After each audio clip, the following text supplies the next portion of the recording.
ఉదయకాల సమయం పునరుద్ధానపు ఆరాధన కూడికలోనికి దేవుని సన్నిధిలో గడపడానికి, దేవుని మాటలు వినటానికి ఆసక్తితో చేరివచ్చిన దేవుని బిడ్డలందరికీ కూడా ప్రభు అయిన యేసుక్రీస్తు నామములో నా హృదయపూర్వకమైన వందనాలు.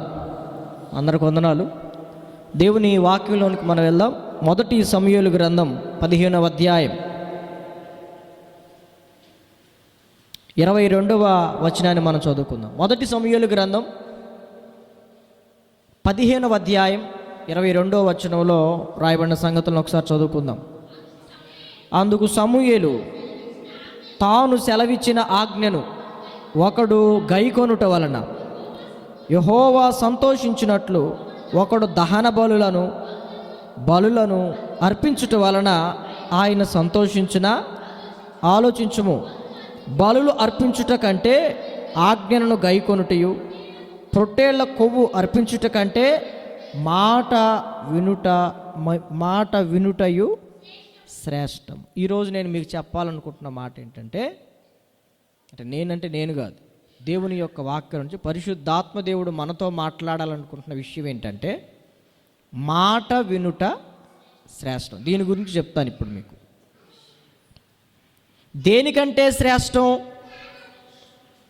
మొదట చెప్పాడు. ఎందుకు శ్రేష్టం? ఆయన సంతోషిస్తాడు కాబట్టి. మనం చాలా రకరకాల పనులు చేస్తాం. దేవుని సన్నిధికి, దేవుని మందిరానికి వస్తూ పోతున్నాం మనం. ఆ దినాలలో ప్రభువుని నమ్మినటువంటి బిడ్డలు ఆ దినాలలో సమూయేలు ద్వారా దేవుడు పలుకుతున్న మాటలు, తాను సెలవిచ్చిన మాటను గైకొనుట వలన దేవుడు సంతోషిస్తాడు. ఎందుకు మాట వినటం శ్రేష్టం? మాట అంటే దేవుడు సెలవిచ్చిన మాట, దేవుడు గైకొనమని సెలవిచ్చిన మాట నేను ఎప్పుడైతే వింటానో, నువ్వెప్పుడైతే వింటావో దేవుడు సంతోషిస్తాడు. దేవుని మాటలు మనం విన్నప్పుడు దేవుడు సంతోషిస్తాడు. కాబట్టి దేవుని మాటలు వినటం అనేవి చాలా శ్రేష్టం అని చెప్తున్నాడు ఇక్కడ ప్రవక్త అయినటువంటి సమూయేలు. మరింత అర్థం కావడానికి ఆయన ఏం చెప్పాడంటే, దహన బలులు అర్పించుట కంటే పొట్టేళ్ల క్రొవ్వు అర్పించుట కంటే మాట వినటం శ్రేష్టం. ఈ రోజుల్లో మనకు అర్థమయ్యేటట్టు చెప్పాలంటే, దేవుని మందిరానికి వచ్చి కానుకలు ఇచ్చేదానికంటే, పాటలు పాడేదానికంటే, ఇంకా రకరకాల కార్యక్రమాలు చేస్తాం కదా, ఇక్కడ పరిచర్య చేసేదానికంటే బూజులు దులపటాలు, కొండలు గడగటాలు, చేపలు ఎత్తేయటాలు, వీటన్నిటికంటే ఏది శ్రేష్టం అమ్మా? మాట వినటం శ్రేష్టం. ఎందుకు శ్రేష్టం? దేవుడు మాట్లాడే ప్రతి మాట ప్రస్తుతాన్ని గురించి మాట్లాడతాడు, జరిగిపోయిన దాని గురించి మాట్లాడతాడు, జరగబోయే దాని గురించి మాట్లాడతాడు. ఒకడు మన ఇళ్ళమ్మడి తిరుగుతూ ఉంటాడు కదా, బుడబొక్కలాడు, జరిగింది చెబుతా, జరగబోయేది చెబుతా, జరిగిపోయింది చెప్తా అంటే ఆ మాటలు మనకి ఎట్టైనా పడాలంటే లేనిపోనిది చెబుతా, సమస్త విధములైన అబద్ధాలు చెబుతా అన్నట్టు కనపడాలి మనకి, దేవుని బిడ్డలకి. కానీ మనకు కూడా ఆశ ఉంటుంది కదా భవిష్యత్తును తెలుసుకోవాలని. దేవుడు వాక్యంలో మన భవిష్యత్తును గురించి దేవుడు ఎన్ని మాట్లాడినా మనకు అంత తపన ఉండదు. మన ఇంటికి వచ్చి అది వాయించుకుంటా బుడబొక్కలోడు జరిగింది చెబుతా, మీ అమ్మ సంగతి చెబుతా, నీ సంగతి చెబుతా అంటా ఉంటాడు. ఆడిని ఇంట్లో కూర్చోబెట్టి చక్కగా కుర్చీ వేసి ఆడితో మీటింగ్ పెడతాం అన్నమాట. సచ్చినోడు గురించి చెబుతా, బతికినోడు గురించి చెబుతాను అంటాడు. నా గురించి తర్వాత చెబుతులే కానీ సచ్చినోడు గురించి ఏందో చెప్పు అని ఆడితో మాట్లాడతాడు. సోది చెప్పేవాళ్ళు వస్తారు కదా, మన ఈ మధ్య చాలా తగ్గిపోయినట్టున్నారు మరి వాళ్ళు. తిరుగుతున్నారు, అక్కడక్కడ తిరిగే వాళ్ళు ఉన్నారు. వాళ్ళు కూడా అంతే. సోది చెప్పేదాన్ని పిలిపించుకుని మనం ఏం చేస్తాం? నాలాంటి వాడు వాక్యం చెప్పాడు, ఏందిరా ఇటు సోది అంటావు కాసేపు ఎక్కువైందంటే. కానీ సోది చెప్పేదాన్ని ఇంట్లో కూర్చోబెట్టుకుని ఏం చెప్పింది? సోది చెబుతానమ్మా, సోది చెబుతాను అంటది. నీకేం కావాలి? సోది కబుర్లు కావాలి, సోది ముచ్చట్లు కావాలి. ఇంట్లోకి పిలిపించుకుని ఆ సోది చెప్పేవాడిని ఇంట్లో పిలిపించుకుని వాడికి డబ్బులు ఇచ్చి ఆ సోదంతా, ఎదవ సోదంతా వినటానికి చక్కగా మనం ఎంత ఆశపడతామో అట్లా దైవజనులను పిలిపించుకుని ఇంట్లో పెట్టించుకుంటావా? దైవజనులను పిలిపించుకుని, అయ్యా కాసేపు దేవుడి మాటలు చెప్పండి, మా ఇంటికి వచ్చి ప్రార్థన చేయండి, చిన్న కూడికి పెట్టండి అంటావా? అట్లాంటివి ఉండవు. మన ఇళ్ళకి ఎవరు రావాలి? బుడబొక్కలోళ్ళు, సోది చెప్పేవాళ్ళు, గంటా సాహిబు వాడు తిరుగుతాడు, వాళ్ళు అలాంటి వాళ్ళని మనం పిలిపించుకుని వాడు ఏదో చెబుతూ ఉంటుంటే మనం చెవి కోసుకుని వింటూ ఉంటాం. అయితే ఈ లోకంలో రకరకాల మాటలు చెప్పేవాళ్ళు చాలామంది ఉన్నారు. మంచి మాటలు చెప్పేవాళ్ళు చాలామంది ఉన్నారు. వాటన్నిటికంటే కూడా, వాళ్ళందరి మాటల కంటే కూడా దేవుడి యొక్క మాటలు వినటం అనేది, దేవుని మందిరానికి వచ్చి, లేకపోతే దేవుని మందిరం వెలుపటెక్కడన్నా నీకు వాక్యం వినపడితే దేవుని మాట వినటం అనేది చాలా శ్రేష్టమైనది. దేవునికి మహిమ కలుగునుగాక. హల్లెలూయా, హల్లెలూయా. కాబట్టి దేవుని మందిరానికి వస్తూ పోతున్న బిడ్డలు, లేకపోతే రాని బిడ్డలు కూడా తెలుసుకోవాల్సిన సత్యం ఏంటంటే, ప్రభువు నమ్ముకునే ముందు కానీ నమ్ముకున్న తర్వాత కానీ మాట వినటం అనేది చాలా ప్రాముఖ్యం. ఈ వారంలో ఈ మెసేజ్ నువ్వు వింటున్నావు, ఇది కూడా ప్రాముఖ్యమే. మళ్ళీ సాయంత్రం చెప్తావా, అది కూడా ప్రాముఖ్యమే. దాన్ని వినాలి, దీన్ని వినాలి. మళ్ళీ రేపు మనకేముంది? 12 గంటల ప్రార్థన ఉంది. రేపు 9 నుంచి, ఉదయం 9 నుంచి రాత్రి 9 వరకు ప్రార్థన ఇక్కడ జరిగిద్ది. అప్పుడు కూడా మీకేం చెప్తాం? దేవుని మాటలు చెబుతాం. దేవుని మాటలు వినాలంటే ఒక వేగిరిపాటు ఉండాలి. యాకోబు రాసిన పత్రికలు అంటాడు కదా, వినుటకు వేగిరపడువారును మాటలాడుటకు నిదానించువారునై ఉండాలి క్రైస్తవులు. దేవుని నమ్ముకున్న బిడ్డలు దేవుడు ఏం మాట్లాడతాడా అని ఆశతో ఎదురు చూడాలి. వినటానికి వేగిరిపాటు ఉండాలి, మాట్లాడటానికి నిదానించాలి అని బైబిల్ చెప్తుంది. కాబట్టి నువ్వు రెడీ అయ్యి దేవుని మందిరానికి రావటం కంటే కూడా రెడీ అయ్యొచ్చు నీవు దేవుడేం మాట్లాడుతున్నాడా అని 1000 కళ్ళతో ఎదురు చూడటం, దేవుడేం మాట్లాడతాడని ఆశపడి నీ మనసంతా ఆ దేవుని వాక్యం మీదే, దేవుడేం మాట్లాడతాడని కేంద్రీకృతం చేసి ఆ మాట వినేటప్పుడు శ్రద్ధగా నువ్వు వినటానికి నీ మనసును సిద్ధపరచుకోవాలి. దేవుని యొక్క వాక్యాన్ని వినాలంటే మన మనస్సును సిద్ధపరచుకోవాలి అని బైబిల్ చెప్తుంది. ఇర్మియా గ్రంథంలో ఒక మాట గుర్తు చేస్తాను, ఒకసారి చదివి సహాయం చేయండి. ఇర్మియా గ్రంథంలో ఒక మాట రాయబడింది, ఆ మాటను నేను మీకు గుర్తు చేస్తాను.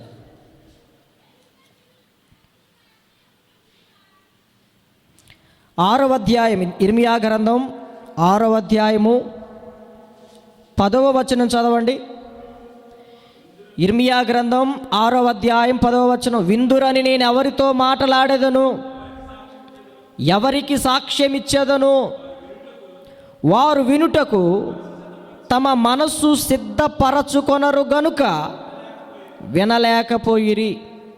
ఎందుకంట వారు వినుటకు, అది అండర్లైన్ చేసుకోవాలి మీరు, వారు వినుటకు తమ మనస్సు సిద్ధపరచుకొనరు గనుక వినలేకపోయిరి. ఇదిగో వారు యెహోవా వాక్యమందు సంతోషము లేని వారై దాన్ని తృణీకరిస్తారు. అందుకని వాక్యం చెప్పే ముందుగా, ప్రియులారా చిన్న ప్రార్థన చేసుకుందాం, మీరు కూడా ప్రార్థన చేసుకోండి అనేది. ప్రార్థన చేసుకుందాం అని అంటామా? ఆల్పనాలు చేసుకుంటూ ఉంటారు. ఎప్పుడు ప్రార్థన చేసుకుందాం అని అంటాం కదా, ఏంటో వాళ్ళ పనులు వాళ్ళు చేసుకుంటూ ఉంటారు. వాళ్ళకి మరి వినపడిందో వినపడదో, వినపడినా కూడా అట్లా చేస్తారేమో నాకు అనిపించింది. చెవిటోడు కంటే ఆ మనిషి చెవిటిదిలే, ఆడు చెవిటోడు చెప్పినా అర్థం కాదులే అనుకుంటాం. అందుకే బైబిల్ ఉంటుంది, ఆత్మ చెప్పుచున్న మాట చెవి కలిగిన వాడు వినుగాక. ఇదొకటి. వాక్యం అంతా అయిపోయిన తర్వాత ఆల్టర్ కాల్ ఉంటుంది. ఒక 10 నిమిషాలు చక్కగా వాక్యాన్ని నెమరు వేసుకుని కొంత సమయం దేవుడు మాట్లాడతాడు. ఆ తర్వాత మనం దేవునితో మాట్లాడాల్సిన సమయంలో అటు ఇటు బయటకు పోయి తిరుగుతూ ఉంటారు కొంతమంది. తర్వాత తిరగకూడదా? తర్వాత టైం ఉండదా? ఉంటుందిగా. యాడికి వెళ్ళకుండా ఒక రోజంతా మిమ్మల్ని గడేసి లోపల పెడతామేంటి?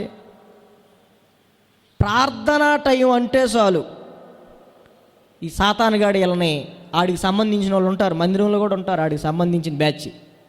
ఇలాగ ఉండి అయిపోయిందిగా అంటాడు. ఎవడో చెప్పినట్టే మనం లేచి వాక్యం అయిపోయిన తర్వాత ప్రియులారా ప్రార్థన చేసుకుందాం, మోకరించండి, కళ్ళు మూయండి అనేసరికి ఎవడు ఉండడు. అర్థమవుతుందా? అప్పుడు లేచి కుర్చీలో నుంచి లేచి ఎక్సర్సైజులు చేస్తూ ఉంటారు. ఒళ్ళు ఇరుచుకుంటా, చేతులు ఇరుచుకుంటా, ఒళ్ళు ఇరుచుకుంటా కాసేపు 4 అడుగులు బయటేసి వస్తారు. ఎప్పుడు దేవుడు నీతో మాట్లాడిన తర్వాత నువ్వు తీర్మానం చేసుకోవాల్సిన సమయం, నువ్వు పశ్చాత్తాపడాల్సిన సమయం, అవునా? ప్రభువుతో మాట్లాడాల్సిన సమయంలో నువ్వు పక్కకి వెళ్ళిపోతావు. కాబట్టి ప్రార్థన చేసేది ఎందుకు? దేవుని వాక్యం కంటే ముందుగా హృదయాన్ని, మనస్సుని సిద్ధపరచుకోవడానికి. అర్థమవుతుందా? ఇప్పుడు భోజనం చేసే ముందు మీరేం చేస్తారు చెప్పండి? ఆకలి అయ్యిద్దని తెలుసు, పొద్దున్నే తిన్నారా? ఉప్మానో ఏదో ఒకటి తింటారుగా, సద్దాన్నమో. తినకపోతే మంచిదే. మళ్ళీ మధ్యాహ్నానికి ఏం వేసిద్ది? పాపం ఎంత తినొచ్చినా మధ్యాహ్నానికి ఏం వేసిద్ది మనకి? మళ్ళీ వేసిద్ది. అందుకని వచ్చిన వాళ్ళకి మేమేం చేస్తాం? ముందుగానే భోజనాన్ని సిద్ధపరుస్తాం. సిద్ధపరచకుండా పంపించామనుకోండి, నువ్వు ఇంటికి వెళ్ళి వండుకోవాలంటే ఎన్ని తిప్పలు. ఆ తిప్పలు కూడా పడకుండా ఏదో ఒక ముద్ద ఎక్కడైతే నువ్వు వాక్యం అంటావా అని ఆశ, అందుకని ఏర్పాటు చేయటం. అర్థమవుతుందా? వాక్యాన్ని భోజనం చేసేటప్పుడు కూడా మనం చక్కగా చేతులు శుభ్రంగా కడుక్కుని, అవునా, భోజనాన్ని కూర్చుంటాం సిద్ధం చేసుకుని, కడుపును కూడా చక్కగా ఖాళీ చేసుకుని. మరి ఒక ముద్ద ఎక్కువ తినాలంటే కడుపు ఖాళీగా ఉంటే, ఆకలిగా ఉంటేనే తిన్నది కూడా రుచికరంగా ఉంటుంది. అట్లాగా దేవుని మందిరానికి వచ్చేటప్పుడే మన హృదయాన్ని, మనస్సును సిద్ధం చేసుకుని దేవుని మందిరానికి రావాలి. అందుకే నీవు దేవుని మందిరానికి వెళ్ళేటప్పుడు నీ ప్రవర్తన జాగ్రత్తగా చూసుకోమంటే అద్దంలో చూసుకుని రమ్మనా?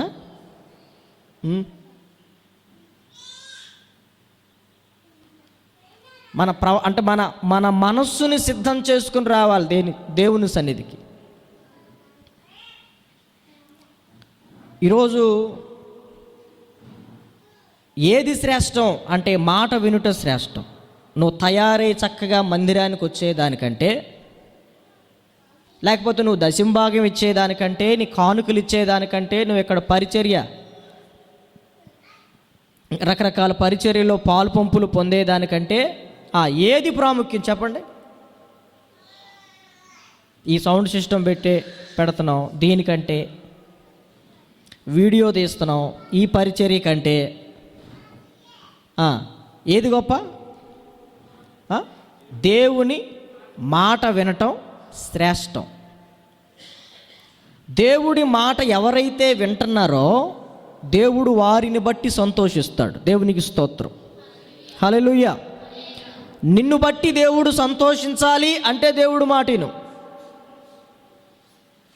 నిన్ను బట్టి నువ్వు వినకపోతే దేవుడు దుఃఖపడతాడు, నువ్వు వినకపోతే దేవుడు బాధపడతాడు. ఇక్కడ రాజు అయినటువంటి సౌలును గూర్చి ప్రవక్త అయినటువంటి సమూయేలు మాట్లాడుతున్న మాటలే ఇప్పుడు మనం చదివాం. సౌలు రాజుతో చెప్తున్నాడు, నువ్వు బలులు అర్పిస్తున్నావు, పొట్టేళ్ళ కొవ్వు అర్పిస్తున్నావు, దహన బలులు అర్పిస్తున్నావు, ఇది కాదు, దీనికంటే శ్రేష్టమైంది దేవుడు నీకు ఒక మాట చెప్పాడు, ఆయన ఒక ఆజ్ఞని ఇచ్చాడు, దాన్ని గైకొనటం శ్రేష్టం. అంటే దేవుని వాక్యం ఒకటే ఇంటే సరిపోద్ది అని కూడా కాదు. ఇక్కడ దేవుని వాక్యం ఒకటి ఇంటే సరిపోద్ది అని కాదు. దేవుని వాక్యంతో పాటు మిగతా పరిచర్యలో కూడా ఉండాలి. అన్నిటికంటే ప్రాముఖ్యమైనది ఏంటి అంటే దేవుని యొక్క వాక్యం వినటం. కొంతమందికి పాటలు ప్రాముఖ్యం కదా, కొంతమందికి పాటలు అంటే పిచ్చి. అది మామూలు పిచ్చి కాదేక. ఆ పిచ్చి ఎట్టుంటుందంటే పాట పాడి ఆ మనిషి వెళ్ళిపోద్ది, ఇక ఉండదు. అంత పిచ్చి పాటలు పాడేదాకా ఉంటుంది, ఇంక తర్వాత ఉండదు ఆ పిచ్చి.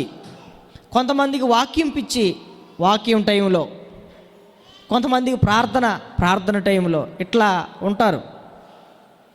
అన్నిటికంటే శ్రేష్టమైంది ఏంటి చెప్పండి? దేవుని యొక్క మాటలు వినటం. ఆ దినాల్లో దహన బలులు అర్పించేవాళ్ళు. ఈరోజు మనం ఏం అర్పిస్తున్నాం? స్తోత్ర బలులు మనం పాడుకుంటాం కదా, నా జిహ్వ బలులు స్తోత్ర బలులుగా మారిపోయేనే. మన నాలుక ద్వారా, జిహ్వ ద్వారా అర్పించే బలి ఏమంటాం? ఏం బలి ఇది? స్తోత్ర బలి. దీనికంటే కూడా, అంటే స్తుతి ఆరాధన కంటే కూడా, గాన పరిచర్య కంటే కూడా ఏది శ్రేష్టం అంటే దేవుని మాట వినుట శ్రేష్టం. ఇర్మియా గ్రంథంలో మనం చదివాము ఇప్పుడు, వారు వినుటకు మనస్సును సిద్ధపరచుకొనలేదు గనుక వినలేకపోయిరి. నీ మనస్సును సిద్ధం చేసుకోకుండా నేను కానివ్వండి, మీరు కానివ్వండి, ఎవరైనా కానివ్వండి దేవుని మాటలు వినలేరు. ఒకవేళ ఏ రోజైతే మనసు పెట్టి దేవుని మాటలను వినవో నిన్ను బట్టి ఆ రోజు దేవునికి సంతోషం ఉండదు. ఈరోజు వాక్యం ఈరోజే స్పష్టంగా వినాలి, శ్రద్ధగా వినాలి.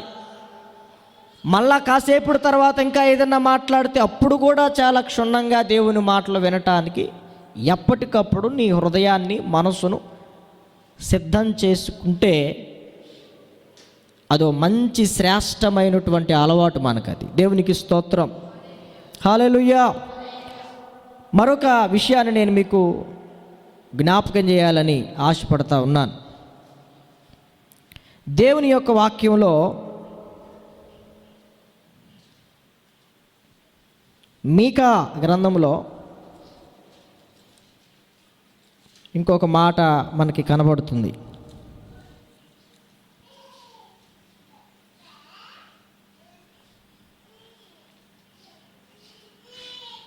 మీకా గ్రంథము 6వ అధ్యాయం 6వ వచనం నుండి చదవండమ్మా.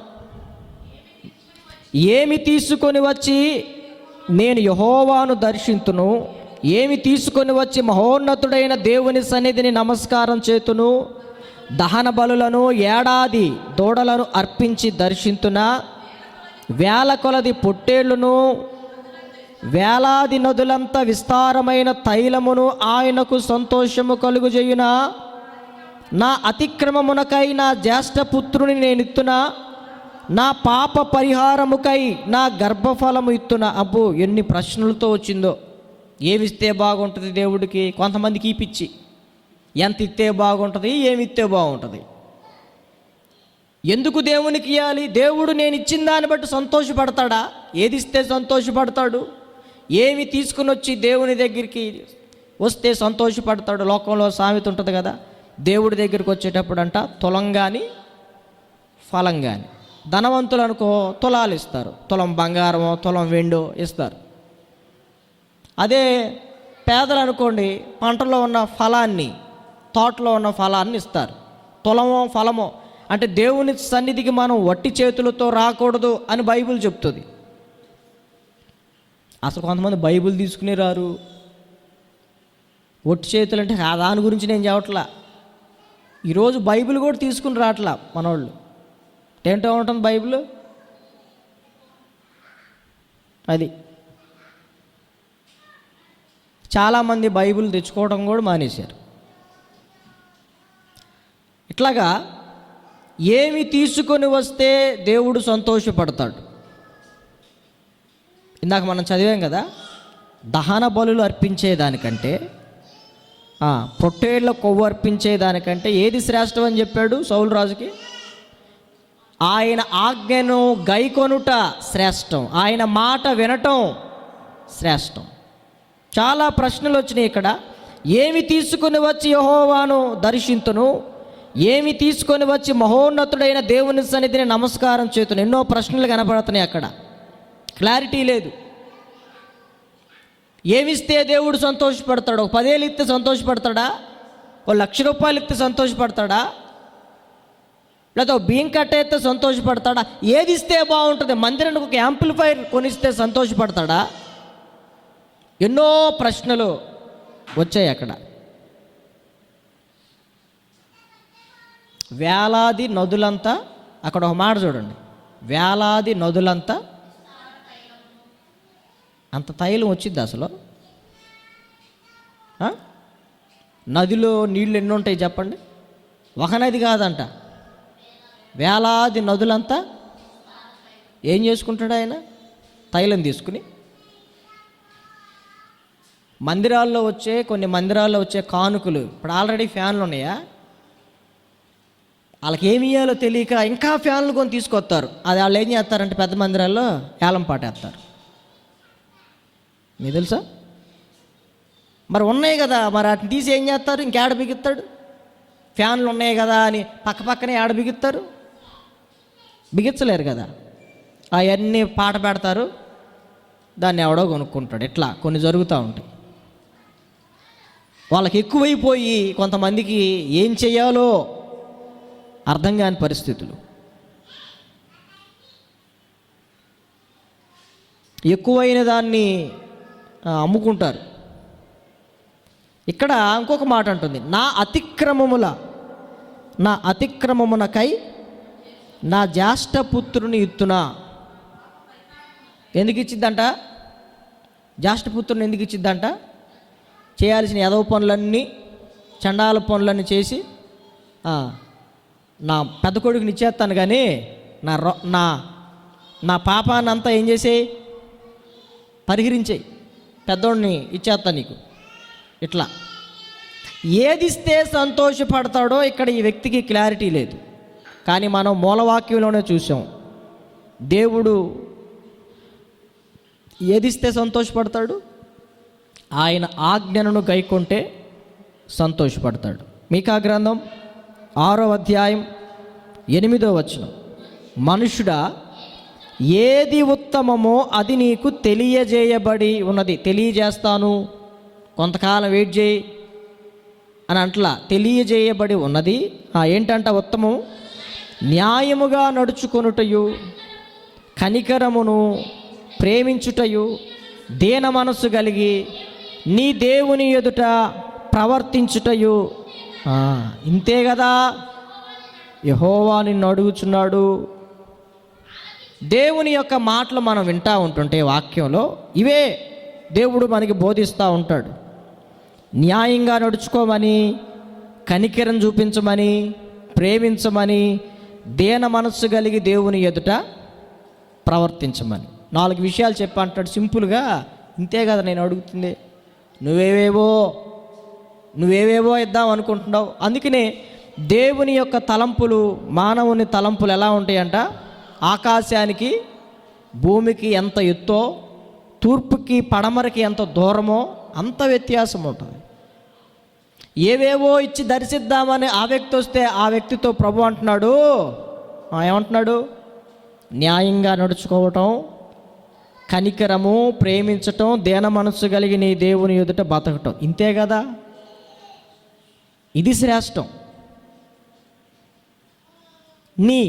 నీ గర్భఫలాన్ని దేవునికి ఇచ్చేదానికంటే కూడా, మీరు గుర్తుపెట్టుకోండి, నీ ప్రథమ ఫలం, నీ కష్టార్జితంలో ప్రథమ ఫలం దేవునికి ఇచ్చేదానికంటే కూడా, అంటే ఇవ్వకూడదని కాదు, ఇవ్వాలి. అవన్నీ సెకండ్ పొజిషను, థర్డ్ పొజిషను, అట్లా. ప్రథమ స్థానం ఏంటి అంటే ప్రతి విశ్వాసీ జీవితంలో, ప్రభువుని నమ్ముకున్న బిడ్డల జీవితాల్లో, దేవుని మందిరానికి వస్తూ పోతున్న బిడ్డల జీవితాల్లో నేర్చుకోవాల్సిన వాక్య సత్యం ఏంటంటే ఆయన ఆజ్ఞను మనం, ఆయన మాటలను వినాలి. అది మనకి శ్రేష్టం. అప్పుడు దేవుడు మనలను బట్టి సంతోషపడతాడు అని దేవుని యొక్క వాక్యం చాలా స్పష్టంగా చెప్తుంది. నువ్వు ఎన్ని వర్తమానాలైనా వినిన ప్రతిసారి నీ మనస్సును సిద్ధపరచుకొని విన్నట్లయితే అది నీకు చాలా ప్రయోజనం, అది నీకు మేలు కూడా.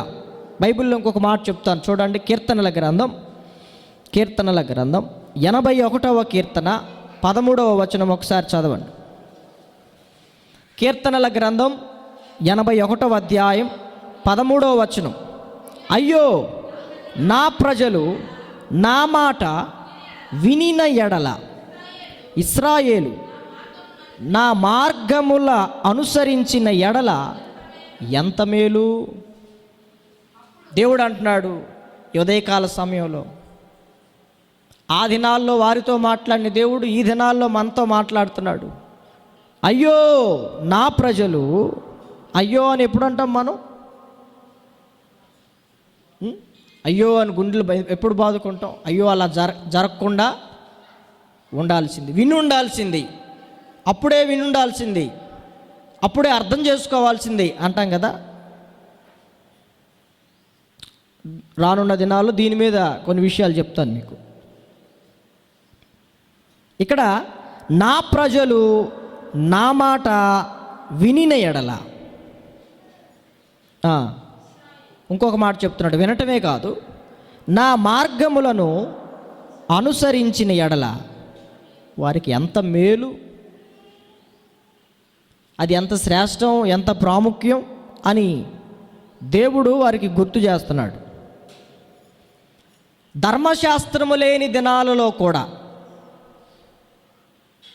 అంటే అబ్రహాము దినాల్లో ధర్మశాస్త్రం ఉందా? లేదు. ఏముంది? ఆజ్ఞ. ఆదాము దినాల్లో ఉందా ధర్మశాస్త్రం? లేదు. ఏముంది? ఆజ్ఞ. అందుకనే ఆజ్ఞ అతిక్రమమే పాపం అని బైబిల్ అంటుంది. మొదటి నుంచి ఆజ్ఞ ఉంది. దేవుడు తన ప్రజలతో మాట్లాడుతూ వచ్చాడు, తన కొన్ని విషయాలను ఆజ్ఞాపిస్తూ వచ్చాడు. దేవుడు కొన్ని విషయాలను బయలుపరుస్తూ వచ్చాడు, తెలియజేస్తూ వచ్చాడు. అది మనం ఎంత శ్రద్ధగా వింటున్నాం, మనస్సుని సిద్ధపరచుకుని ఎలా వింటున్నాం అనే దాని మీద నీ భవిష్యత్తు ఆధారపడి ఉంటుంది. నీకు మేలు కలగాలంటే దేవుని సన్నిధికి, దేవుని మందిరానికి వచ్చి ఇంత సమయం గడిపావు, దేవుని వాక్యాన్ని వింటున్నావు, ప్రార్థన చేసుకుంటావు. మరి నీకు మేలు ఎలా కలుగుతుంది? పాటలు పాడితేనా? కానుకిస్తేనా? నీ జ్యేష్ఠ కుమారుని పిల్లల్ని ఇస్తేనా? ఎప్పుడు నీకు మేలు అంటే బైబిల్లో రాసింది కదా, అయ్యో నా ప్రజలు నా మాట వినిన ఎడల ఎంత మేలు అని బైబిల్ ఉంటుంది. మేలు చేయకుండా ఆయన ఉండలేడంట. దేవుని యొక్క బుద్ధి ఏంటంటే, అమ్మ జాగ్రత్త వినండి, దేవుని యొక్క మనస్తత్వం ఎలా ఉంటుందంటే, మనం పాడతాం కదా, మేలు చేయక నీవు ఉండలేవయ్యా, ఆరాధించక నేను ఉండలేనయ్యా, మేలు చేయక నీవు ఉండలేవయ్యా. అది దేవుడు. ఆయన స్వభావం ఏంటంటే, ఆయన నైజం ఏంటంటే మేలు చేయకుండా ఆయన ఉండలేడు. మనం ఒక విశ్వాసిగా ఎలా ఉండాలంటే, మేలు అనుభవించి ఆరాధించకుండా నేను కూడా ఉండలేనయ్యా. మరి మేలు కలగాలి అంటే చెప్పండి, ఎట్లా ఆదివారం వచ్చి అయ్యగారి చేత ప్రార్థన చేయించుకుని, ఇంట్లో కూడికి పెట్టించుకుని, అయ్యగారికి కడుపు నిండా భోజనం పెట్టి, ఓ జత బట్టలు పెట్టి, చేతి నిండా కానుక పెట్టి పంపిస్తే వచ్చేస్తుందా? ఏది మేలు అంట చెప్పండి, ఏది మేలు? అయ్యో నా ప్రజలు నా మాట వినిన ఎడల, చక్కగా హృదయాలను సిద్ధపరచుకుని దేవుడు ఏం మాట్లాడుతాడో వినిన ఎడల, వినిన మాటలను గైకొనిన ఎడల ఎంత మేలు. ఇలాంటి మేలుని దేవుని బిడ్డలు తమ జీవితంలో పోగొట్టుకుంటున్నారు. అందుకనే ఇశ్రాయేలు ప్రజల గురించి కీర్తనాకారుడు రాసేటప్పుడు అయ్యో అని సంబోధించాడు. ఎన్ని సంవత్సరాల నుండి దేవుడు వీరితో మాట్లాడుతున్నాడు, ఎన్ని సంవత్సరాల నుండి వీరిని సరిచేయాలనుకుంటున్నాడు. అయినా వారి పితరుల వలె వీరు కూడా లోబడనొల్లని వారిగా, పితరుల కంటే దుష్టులుగా మారిపోయారని. అయ్యో నా మాటలు వినిన ఎడల, ఈరోజైనా వినిన ఎడల. దేవుడు ఒక ప్రాంతాన్ని గురించి మాట్లాడుతూ అంటాడు, దేవుడు నిన్ను దర్శించిన కాలమును నీవు ఎరుగకుంటివి గనుక నీ మీదకి నాశనం వచ్చేస్తుంది అన్నాడు.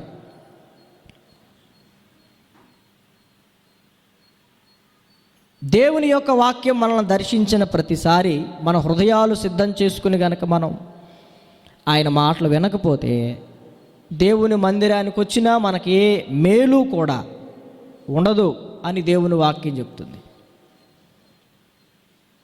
దేవుని మాటలు మనం వినటం, హృదయాన్ని సిద్ధం చేసుకుని వినటం ఎంతో ఉత్తమం. అది ఎంతో శ్రేష్టమైన అనుభవం. ఇది మనం తప్పకుండా నేర్చుకోవాలి. ఎంతో ఆశతో దేవుడు మాట్లాడేటప్పుడు మనం వినగలగాలి. ఇర్మియా గ్రంథం 23వ అధ్యాయం 18వ వచనంలో ఒక మాట రాయబడింది, చదువుకుందాం. ఇర్మియా గ్రంథం 23వ అధ్యాయం 18వ వచనం చదవండి. యెహోవా మాట విని గ్రహించునట్లు ఆయన సభలో నిలుచువాడెవడు? నా మాటను గ్రహించునట్లు దానిని లక్ష్యము చేసిన వాడెవడు? దేవుడు ఒక ప్రశ్న వేస్తున్నాడు ఇర్మియా ద్వారా. చాలా మందిని చూశాడు ఆ తరంలో కూడా. ఆయన మాట విని గ్రహించినట్లు ఆయన సభలో నిలవబడిన వారు ఎవరు కనపట్లేదు ఆయనకి. ఆయన మాట విని గ్రహించినట్లు లక్ష్యము చేసిన వాడు ఎవడో కనపట్లేదు. ఇలాంటి శ్రేష్టమైన అనుభవాన్ని దేవుని బిడ్డలు పోగొట్టుకుంటున్నారు. అందుకనే కీర్తనాకారుడు తన 81వ కీర్తనలో మనం చదివాం, అయ్యో ఇంకెప్పుడు తింటారు వీళ్ళు, ఇంకెప్పుడు మేలు పొందుతారు, ఇంకెప్పుడు దేవుణ్ణి సంతోషపెడతారు, ఇంకెప్పుడు వీరు మార్పు చెందుతారు అని అక్కడ కేక వేసినట్లుగా మనం దేవుని యొక్క వాక్యంలో ఇక్కడ గమనించవచ్చు. కాబట్టి మీరు ఏ మీటింగ్కి అయినా వెళ్ళండి, ఫోన్లో చూడండి, టీవీలో చూడండి, మీరు ఎక్కడైనా చూడండి. ఈరోజు ఏ సందులోకి వెళ్ళినా, ఏ మూలకి వెళ్ళినా కానీ దేవుని యొక్క వాక్యం అంత సమీపంగా ఉంది మనకి. దేవునికి మహిమ కలుగును గాక. హల్లెలూయా. నువ్వు ఎక్కడైనా వినే సౌకర్యం ఇచ్చాడు దేవుడు. ఇదివరకు టీవీలో ఉంటే టీవీలోనే అందరూ కూర్చుని చూడాలి. ఇప్పుడు చక్కగా స్మార్ట్ ఫోన్లు ఇచ్చాడు. ఏ స్థలములోనైనా సరే నువ్వు దేవుని మాటలను వినటానికి దేవుడు చక్కని అవకాశం ఇచ్చాడు మనకి. ఎందుకని? ఈ టెక్నాలజీ ఇచ్చింది కూడా దేవుడే. ఎందుకు ఇస్తున్నాడు నీకు? ఏ స్థలానికైనా వెళ్ళైనా సరే నువ్వు దేవుని మాటలు వినొచ్చు. లేదు పలానా చోటకి వెళ్ళాలి, మీటింగ్కి వెళ్ళలేవు, కానీ లైవ్లో ఇంట్లోనే నువ్వు చూసి దేవుని మాటలు వినే సౌకర్యం ఇచ్చాడు. అసలు మనం ఎక్కడికి వచ్చేసరిగ్గా ఇంట్లో ఫోనుల్లో మనం ఏమింటాం చెప్పండి? ఏడ వింటమే నా కష్టం. ఇక ఫోన్లో టీవీలో చూస్తే తల కింద దిండేసుకుని కాళ్ళు చాపుకుని గెట్టబడితే అట్టంటాం. ఇక్కడ చక్క కుర్చీలో వేసి కార్పెట్లు వేసి లైవ్లో వింటుంటేనే మనసు అదో రీతిగా పరిగెత్తుతూ ఉంటుంది, డైవర్ట్ అవుతూ ఉంటుంది. ఇక ఫోన్లో అనేదంటే ఇక అది నీ ఇష్టం కదా, కంట్రోల్ నీ చేతిలో ఉంటుంది. ఇక్కడేం కంట్రోల్ నా చేతిలో ఉంటుంది. నేను ఎప్పుడు ముగిస్తే అప్పుడు దాకా నువ్వు కూర్చోవాలా.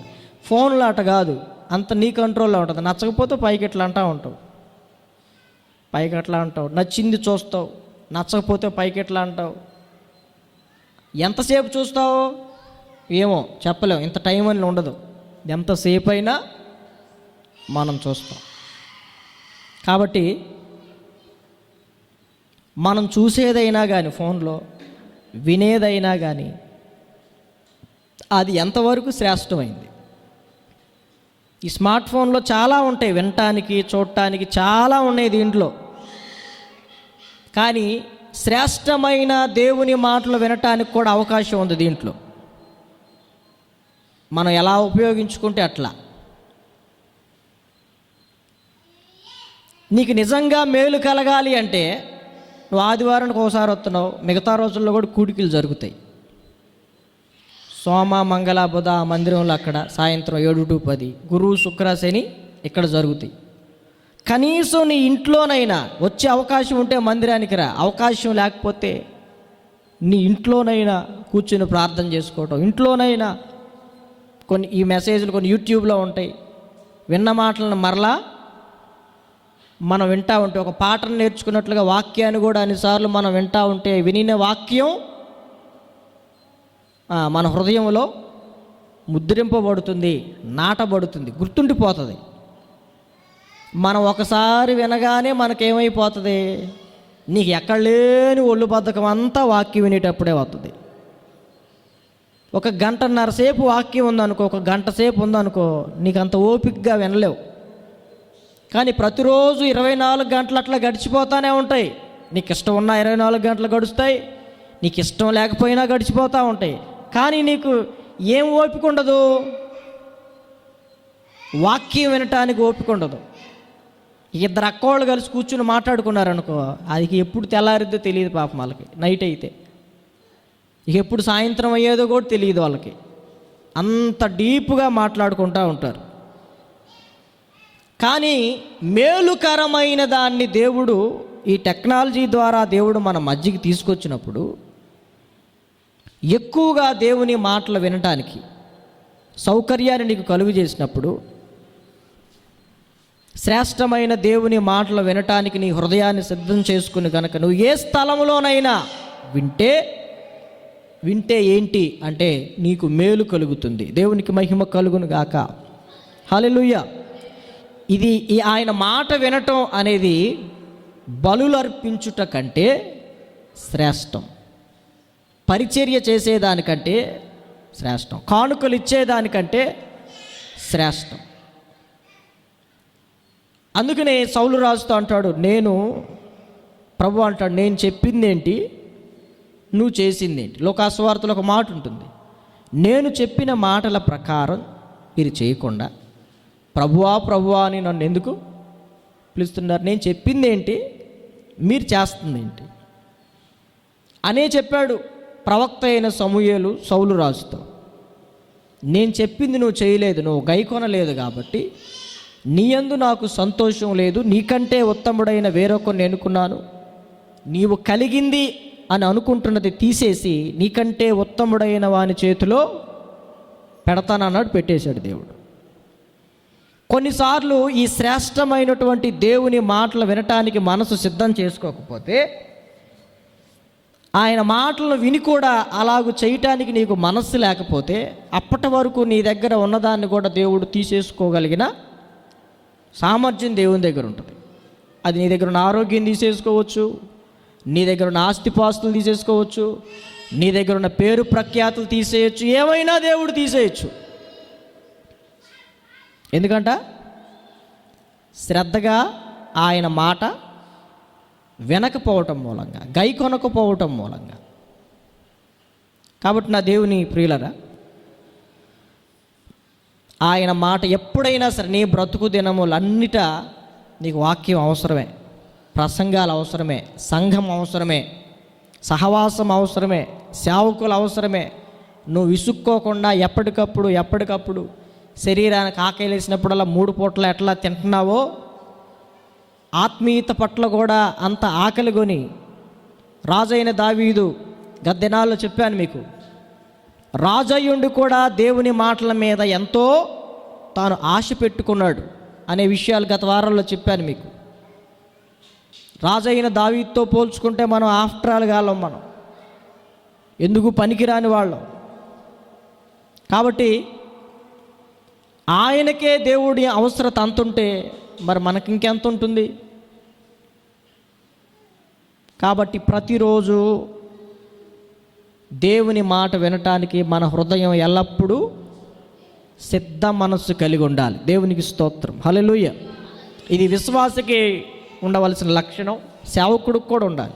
ఇప్పుడు నేను మీకు ఈ మాటలు చెప్తున్నానంటే నా హృదయాన్ని, నా మనస్సును సిద్ధం చేసుకుని, ప్రభువా ఈరోజు ఏం చెప్పాలి, ప్రభు ఇచ్చిన మాటలను నింపుకొని మీ మధ్యలో వాటిని చెప్పటానికి సిద్ధపడ్డాను కాబట్టి చెప్పగలుగుతున్నా. నాకు ఒక సిద్ధపాటు లేదు. ఏం చెప్పాలో నేను అడగలా, ఏం చెప్పాలో ఆయన నాకు చెప్పలా. అప్పుడు నేను ఇక్కడికి వచ్చి ఏమన్నా మాట్లాడగలుగుతానా? ఏం మాట్లాడలేను ఇక్కడ. ఈ ఆదివారం ఏం చెప్పాలి, అయ్యా మరి రేపేం చెప్పాలి, మరి ఆ మీటింగ్లో ఏం చెప్పాలి, సిద్ధం చేసుకున్నప్పుడు దేవుడు కొన్ని విషయాలను బయలుపరుస్తాడు. ఆ మాటలను మేము మీకు తెలియపరుస్తున్నాం. సేవకుడు ఎలాగూ మీకు వాక్యాన్ని చెప్పటానికి సిద్ధపడి వస్తున్నాడో, మీరు కూడా సేవకుడు ద్వారా ఏం మాట్లాడతాడో అన్న ఆశతో మీరు కూడా ఆశతో ఈ శ్రేష్టమైన మాటలు వినటానికి మీ మనస్సును, మీ హృదయాన్ని, మనసును సిద్ధం చేసుకుని రెడీగా ఉండాలి. అంటే దేవుడు మాటల పట్ల అంత ఆకలి కొని ఉండాలి. కోరహ కుమారులు అంటారు కదా, నీటి వాగుల కొరకు దుప్పి ఆశించునట్లు నీ కొరకు నా ప్రాణము దప్పిగొనుచున్నది. ఏంటంట? నీటి వాగుల కొరకు దుప్పి ఎంత ఆశపడుతుందో, దేవా నీ కొరకు నా ప్రాణం అంత ఆశపడుతుంది అని ఉపమాన రూపంలో చెప్పారు.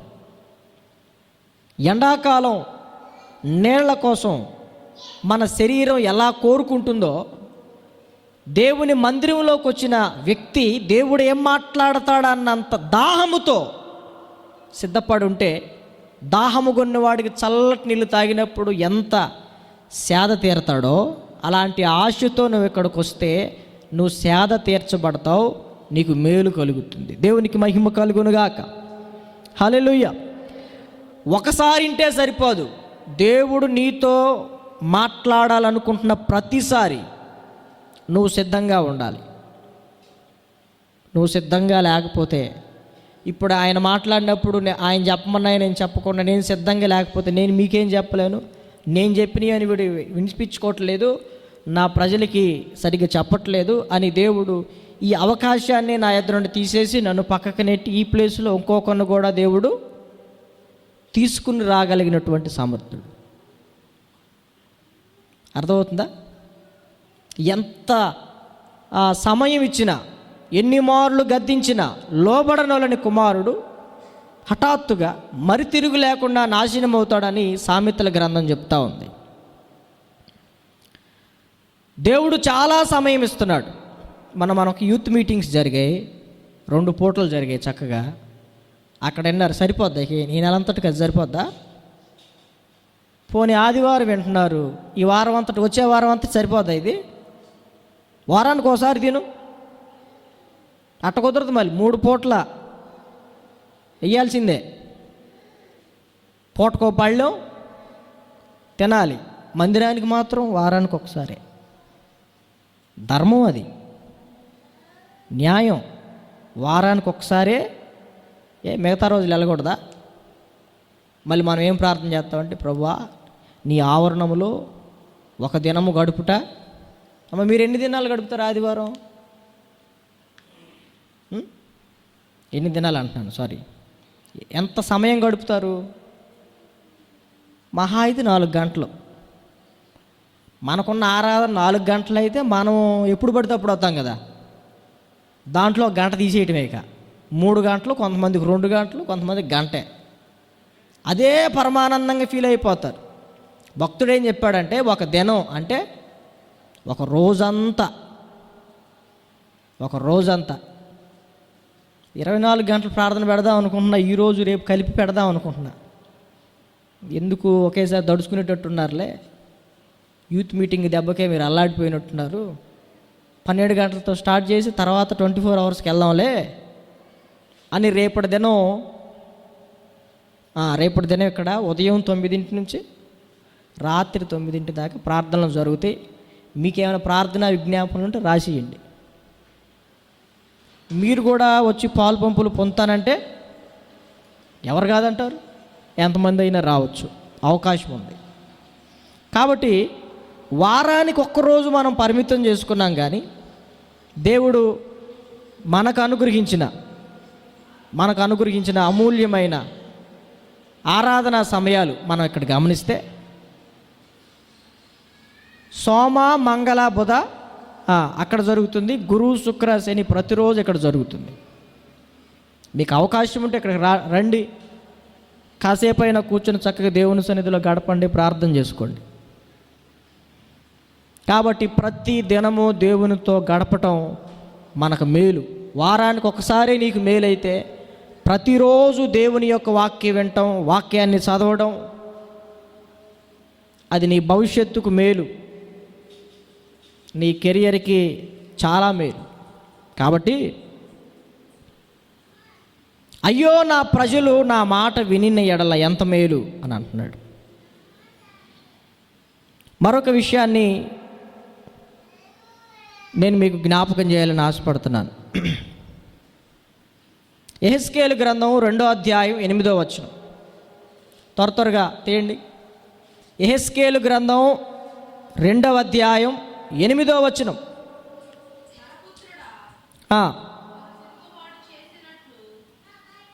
యెహెజ్కేలు గ్రంథం 2వ అధ్యాయం 8వ వచనం చదవమ్మా.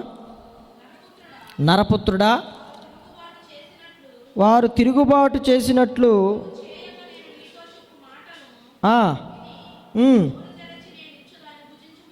నేనిచ్చుదాన్ని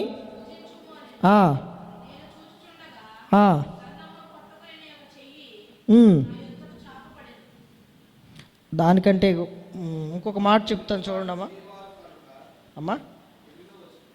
ఇంకొక మాట చెప్తాను చూడండి.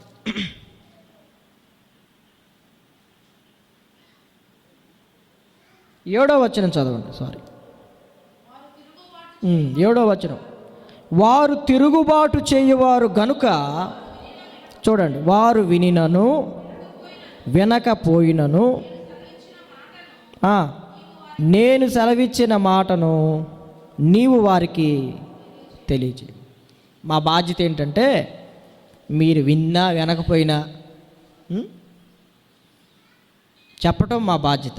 మాకు మేలు కలగాలి కాబట్టి మేము చెబుతున్నాం. నీకు కూడా మేలు కలగాలంటే విను. లేదు మందిరానికి వచ్చి కూడా కాసేపు అటు ఇటు తిరిగి వస్తానంటే అది నీ ఇష్టమే. కాదు, మందిరానికి వచ్చి కూడా ఆ చెట్టు కింద కాసేపు కూర్చుంటాను, అటు అటు తిరిగి వస్తాను, నీకు మేలు ఉండదు. దేవుడు మనతో మాట్లాడుతూ ఉండగా చక్కగా మనసు పెట్టి శ్రద్ధగా దేవుని మాటలను వింటే నీకు మేలు. ఎందుకంటే ఆయన మేలు చేయకుండా ఉండలేడు. నువ్వు అనాలి, అయ్యా నేను కూడా నీ మాటలు వినకుండా నేను ఉండలేను, ఎందుకంటే అది నాకు ఎంతో శ్రేష్టమైనవి, నీ మాటలు ఎంతో అమూల్యమైనవి. దేవుని యొక్క వాక్యంలో మీకు మరొక మాట నేను మీకు తెలియజేయాలని ఆశపడతా ఉన్నాను.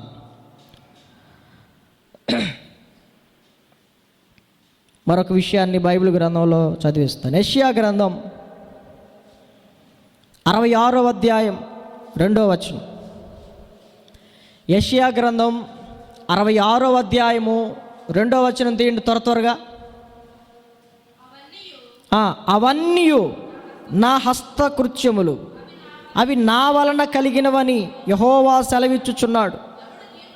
చూడండి, ఎవడు దీనుడై నలిగిన హృదయము గలవాడై నా మాట విని వణుకుచుండునో వానినే నేను దృష్టించుచున్నాను. దేవుడు మాట్లాడినప్పుడు మనము దీనులం అవ్వాలి. దేవుడు మాట్లాడినప్పుడు మనం వినయ మనస్కులమై, దేన మనస్కులమై, విధేయులం కావాలి. ఎవడు దీనుడై నలిగిన హృదయము గలవాడై నా మాట విని వణుకుతాడో, ఉన్నారా అలాంటి వాళ్ళు ఇక్కడ? ఆయన మాటలు వినే దీనులు, నలిగిన హృదయము కలిగిన వారు, ఆయన మాట విని వణికే వాళ్ళు ఎవరైతే ఉంటారో దేవుడు వారి మీద దృష్టి పెడతాడు. దేవుడు వారిని బట్టి సంతోషిస్తాడు. దేవుడు వారికి మేలు కలుగు చేస్తాడు. దేవుడు మనతో మాట్లాడుతూ ఉండగా ఎట్టబడితే అట్ట యాశాలు వేసుకుంటా మనం ఉన్నామనుకోండి, దేవుని దృష్టి నీ మీద నుంచి మరలిపోతుంది. ఓహో, వీడికి ఇంట్రెస్ట్ లేదు, వీడికి నా సన్నిధి అంటే బోరు కొడుతుంది, పాటలంటే బోరు కొడుతుంది. మరి వాళ్ళకి ఏమి ఇష్టమో, కొంతమందికి మందిరానికి వస్తారు, వాళ్ళకి ఏమి ఇష్టమో కూడా తెలియదు. పాటలు బోరు, కృతజ్ఞతలు చెప్పి ఆరాధన చేయమంటే అది కూడా బోరు కొట్టిద్ది, వాక్యం చెప్పేటప్పుడు కూర్చోండ్రా నాయన అంటే అది కూడా బోరు కొట్టిద్ది, ప్రార్థనలో కూర్చోండ్రా అంటే అది కూడా బోరు కొట్టిద్ది. బోరు కొట్టడం ఏంటంటే ఊరి మీద పడి తిరగటం, దేవుని సన్నిధికి అని పేరు చెప్పుకొని రావటం, అక్కడ పెడితే అక్కడ ఏడ కూర్చోవటం, అక్కడక్కడ కాలం గడపటం. దేవుని కనుదృష్టి నీ మీద నిలవాలంటే దేవుడు మాట్లాడుతూ ఉండగా వినయ మనస్కుడవై, విధేయురాలువై, నలిగిన హృదయము కలిగిన దానివై, భయపడుతూ వణుకుతూ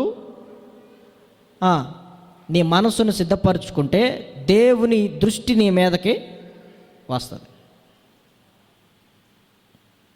ఇప్పుడు మీరు సమస్య చెప్పేటప్పుడు మీరు చాలా కన్నీళ్ళలో ఉన్నారు, దుఃఖంలో ఉన్నారు.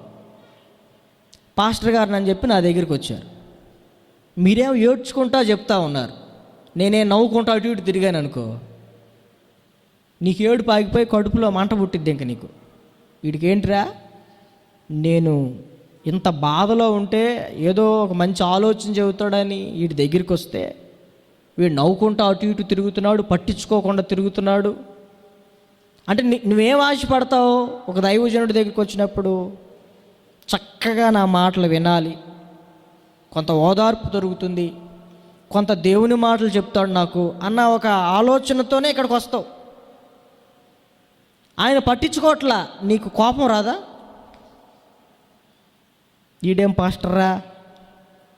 అప్పుడే ఒక మంచి సేవకుడు అనే అభిప్రాయం ఉన్న అతని మీదే ఆ క్షణాల్లోనే నీ అభిప్రాయాన్ని ఏం చేసుకుంటావు? మార్చేసుకుంటావు. ఎందుకంటే నువ్వు నీకు కావాల్సింది ఆయన దగ్గర దొరకలా, ఆదరణ దొరకలా, ఆయన నిన్ను పట్టించుకోవట్లా. ఇక ఊరంతా చెప్పిద్ది, అయినా అయ్యగారికి వాళ్ళైతేనే బాగా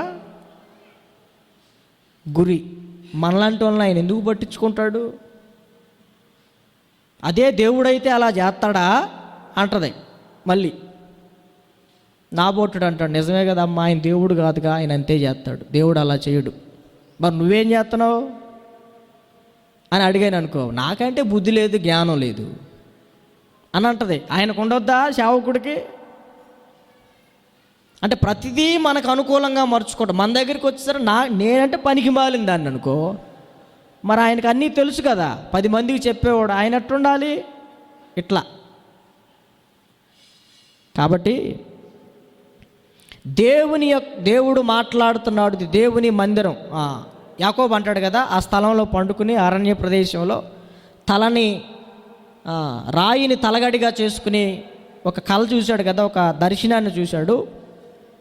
అప్పుడు ఏమంటున్నాడు ఆయన, ఇది దేవుని మందిరమే కానీ ఏమన్నాడు, వేరొకటి కాదు. అట్లా దేవుని మందిరంలో మనకు ఒక అనుభవం ఉండాలి. ఇది మందిరం, మార్కెట్ కాదు, ఇది మందిరం, ఇది మన ఇల్లు కాదు. ఇదేంటి? మందిరం. దేవుడు మాట్లాడే స్థలం, దేవుడు తన ప్రజల్ని దర్శించే స్థలం, దేవుడు సంచరించే స్థలం, దేవుడు ఆరాధింపబడే స్థలం అన్న ఒక మైండ్లో మనకు ఉండాలి. అప్పుడు దేవుని సన్నిధికి వస్తూ పోతున్న మన విషయంలో దేవుడు మేలు చేయటానికి ముందుకు వస్తాడు. నీ మీద తన కనుదృష్టిని నిలుపుతాడు. మనకి తెలియాలి దేవుడు మాట్లాడే విషయాలు ఎంత శ్రేష్టమైనవో. అర్థమవుతుందా? కాబట్టి నా దేవుని ప్రియులారా, దేవుని వాక్యం వినేటప్పుడు దేవుడేం కోరుకుంటున్నాడంటే, నీలో ఎవడు దీనుడై నలిగిన హృదయము గలవాడై నా మాట విని వణుకుచుండును వానినే. చాలామంది ఉన్నారు, వానినే దృష్టిస్తున్నాను. మీకు అర్థం కావడానికి ఒక సందర్భం గుర్తు చేస్తాను. యేసుప్రభు చాలామందిని బాగు చేస్తున్నాడు. యేసుప్రభు అక్కడికి వచ్చాడు, చాలామంది వచ్చారు. ఆయన మీదబడి జనం ఆయన మాటలు వినాలని ఆశపడుతున్న దినాలు. చాలా అద్భుతాలు జరుగుతున్నాయి. ఆ అద్భుతాల కోసం ఇంకా రకరకాల కారణాల చేత యేసుప్రభువుని చుట్టుముట్టారు. కానీ వారి మధ్యలో ఒక యవ్వనురాలు 12 సంవత్సరాల నుంచి రక్తస్రావంతో బాధపడుతూ ఆయన వస్త్రపు చెంగు ముట్టుకుంటే చాలు నేను బాగుపడతానని విశ్వసించింది. ఇప్పుడు ఆయన దృష్టి అంతా ఎవరి మీదకి వెళ్ళింది చెప్పండి? 100 మంది ఉన్నారు, 1000 మంది ఉన్నారు. ఆయన దృష్టి ఎవరి మీదకి వెళ్ళింది? నన్ను ఎవరో ముట్టారు అన్నాడు కదా, అందరికీ తెలియపరిచాడు. అక్కడ ఇంతమంది దేవుని మందిరంలో ఉంటే కనీసం ఒక్కరి మీదన్నా దేవుని దృష్టి పడుతుందా?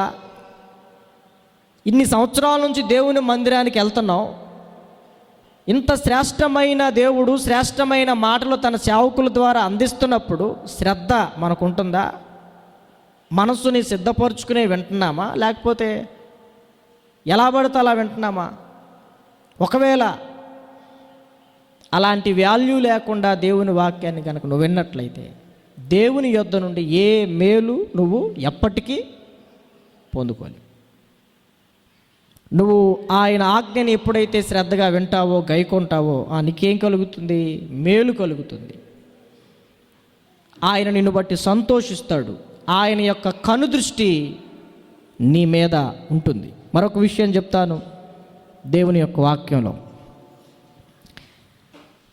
వాక్యంలో మరొక మాట,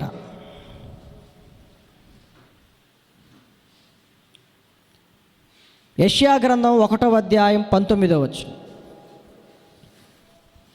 యెషయా గ్రంథం 1వ అధ్యాయం 19వ వచనం. మీరు సమ్మతించిన మాట వినిన ఎడల మీరు భూమి యొక్క మంచి పదార్థములను అనుభవింతురు. సమ్మతింపక తిరిగిన ఎడల నిశ్చయముగా మీరు ఖడ్గము పాలగుదురు. చాలు, యెహోవా ఇలాగుననే సెలవిచ్చి ఉన్నాడు. జాగ్రత్తగా వినండి. దేవుడు మనతో మాట్లాడుతుండగా, శ్రేష్టమైన విషయాలు తెలియజేస్తుండగా సమ్మతించి ఒప్పుకుని ఇది నా కొరకే అని సమ్మతించి నా మాట వినిన ఎడల చూడండి, భూమి యొక్క మంచి పదార్థాలను అనుభవించటానికి అవకాశం ఇస్తాడు. సమ్మతించక తిరగబడిన ఎడల మాకు అవసరం లేదు, నీ మాటలు మాకు అవసరం లేదు. యోబు గ్రంథంలో అంటారు, నీ మార్గమును గూర్చిన జ్ఞానము మాకు అవసరం లేదు, అసలు ఈ సువార్త మాకు అవసరం లేదు, ఈ మార్గం మాకు అవసరం లేదు, ఈ దేవుడు మాకు అవసరం లేదు అన్నట్లుగా ఉంటారు కొంతమంది. అలాంటి వారికి సమ్మతించి నా మాటలు వింటే మీకు మేలు, సమ్మతింపక తిరగబడిన ఎడల వారు ఖడ్గము పాలవుతారు అని దేవుని యొక్క వాక్యం చెప్తాం. కాబట్టి జాగ్రత్తగా దేవుని మాటలు వింటే భూమిలో నుంచి మొలిచే మంచి మంచి పదార్థాలని తినటానికి దేవుడు నీకు అవకాశం ఇస్తాడు. తిరగబడ్డామనుకో, ఇక తిరగబడటానికి నీ దగ్గర ఇంక శక్తి ఉండదు. ఇక తినాలని ఉన్నా తినలేవు, తాగాలని ఉన్నా తాగలేవు. అది సంగతి. భూమి యొక్క మంచి పదార్థాలను నువ్వు తినాలంటే దేవుని అనుమతి ఉండాలి. బైబిల్ గ్రంథంలో ప్రసంగి అయిన సొలొమోను అంటాడు, ఆయన సెలవు లేక భోజనము చేసి సంతోషించుట ఎవడికి సాధ్యం? నీకు నచ్చినవన్నీ తినాలి అంటే దేవుడు అనుమతి ఉండాలి. అలా అనుమతి ఉండాలి అంటే నువ్వు సమ్మతించి దేవుని మాటలు వినాలి. కొంతకాలం కృప కలిగిన దేవుడు కదా, అవకాశం ఇస్తాడు. మార్చుకుంటాడులే, మార్చుకుంటుందిలే, సరి చేసుకుంటుందిలే, చిన్నది కదా, ఇప్పుడే కదా వస్తున్నారు అని అనుకుంటూ ఉంటారు. మీ పిల్లల్ని మీరు అనుకోరా? చిన్నపిల్లగా వాళ్ళకేం తెలుసు అంటావు.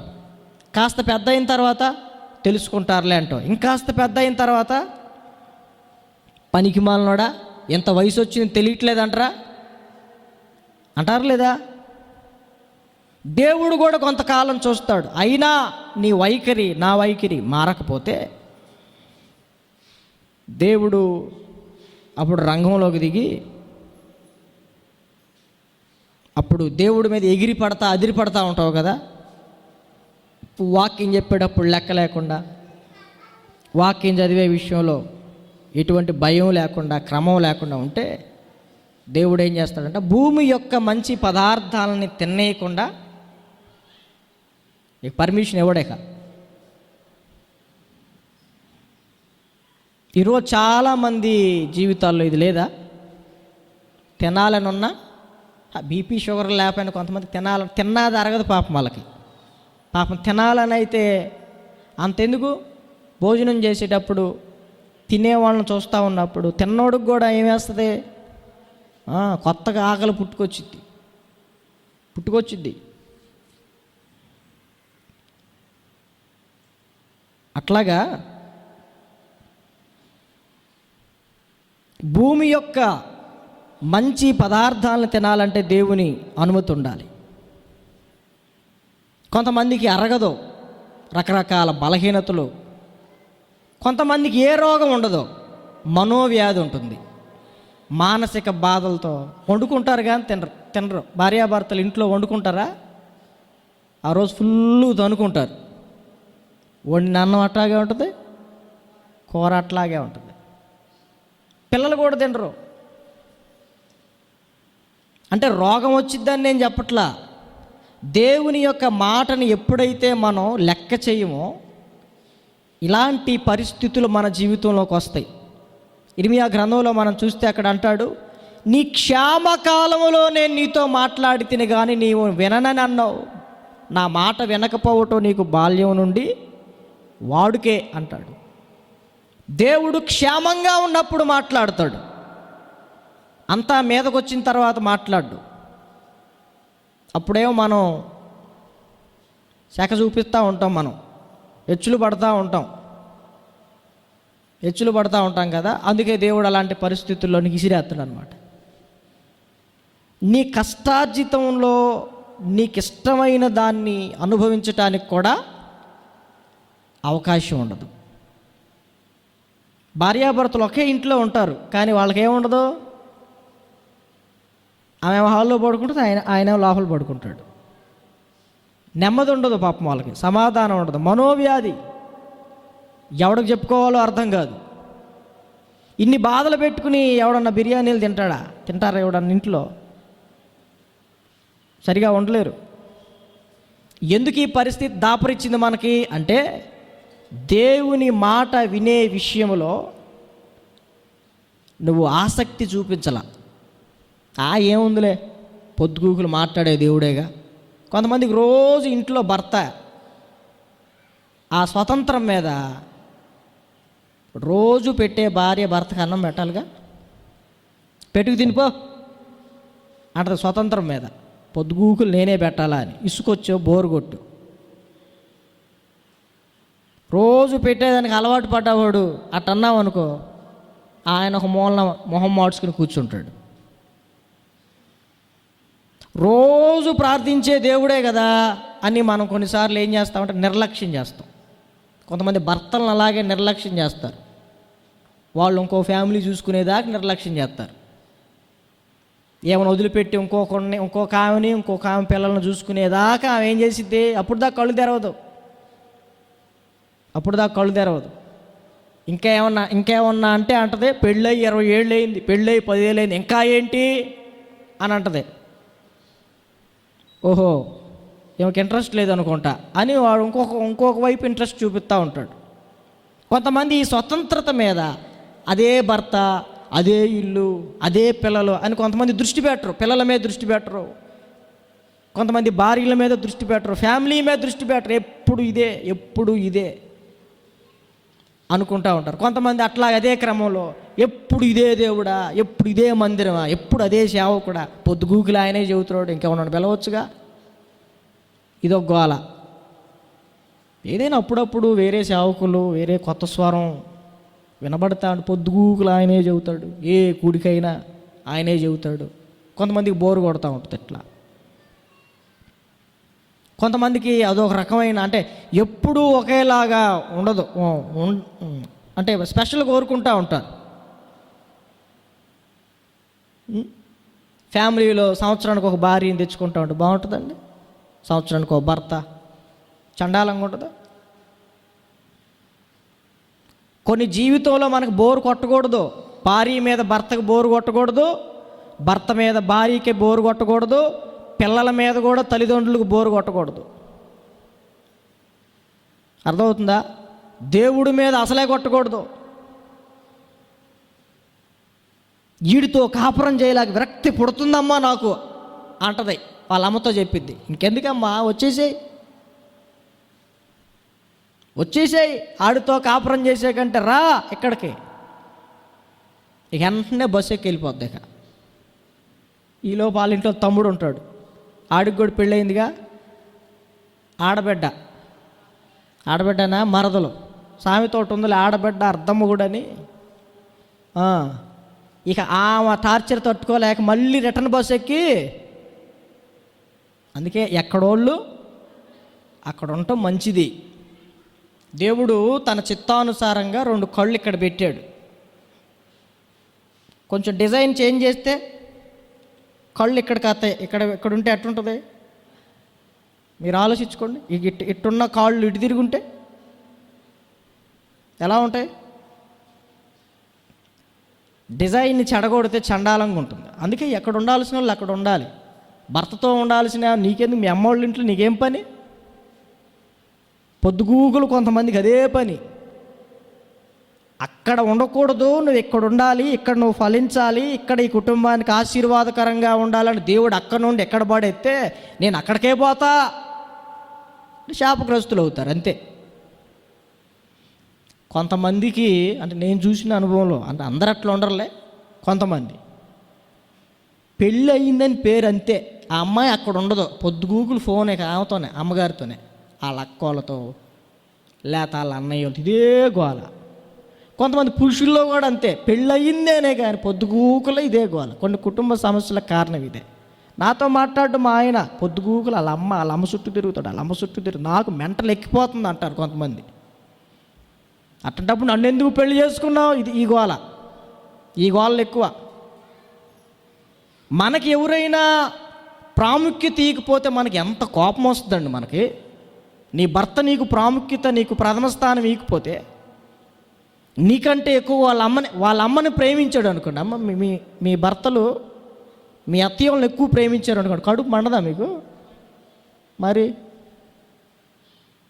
దేవుడు అట్లా ఉండకూడదా? అన్నిటికంటే ఎక్కువగా నన్ను ప్రేమించాలి, ఎవడైనా నన్ను ప్రేమిస్తే అన్నిటిని విడిచిపెట్టి నన్ను వెంబడించాలి అన్నప్పుడు ఆయన కడుపు మండదు? అందుకనే కుటుంబాల్లో కొన్ని కలహాలకి ఇది కూడా కారణం. దేవుణ్ణి పక్కన పెట్టేయటం, దేవుడి మాట అంటే లెక్క చేయకపోవటం. అందుకనే తిన్నాయి కూడా వండుకోలేరు, సంపాదించిన దాన్ని అనుభవించలేరు. కొంతమంది చూడండి, గవర్నమెంట్ ఎంప్లాయీలు కానీ కొంతమంది ఉద్యోగాలు చేసి 60 ఏళ్ళ దాకా కష్టపడి ఉద్యోగం చేస్తారా, ఇక అప్పుడు స్టార్ట్ అయ్యింది. రిటైర్ అయిన తర్వాత స్టార్ట్ అవుతాయి. గుండె ఆపరేషన్ అంటారు, షుగర్ అంటారు, బీపీలు అంటారు, ఈలో మోకాళ్ళ ఆపరేషన్ చేయాలంటారు.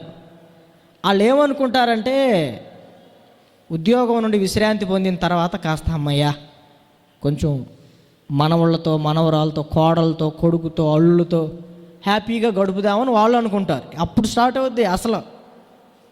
అప్పుడు దాకా ఏముండదు.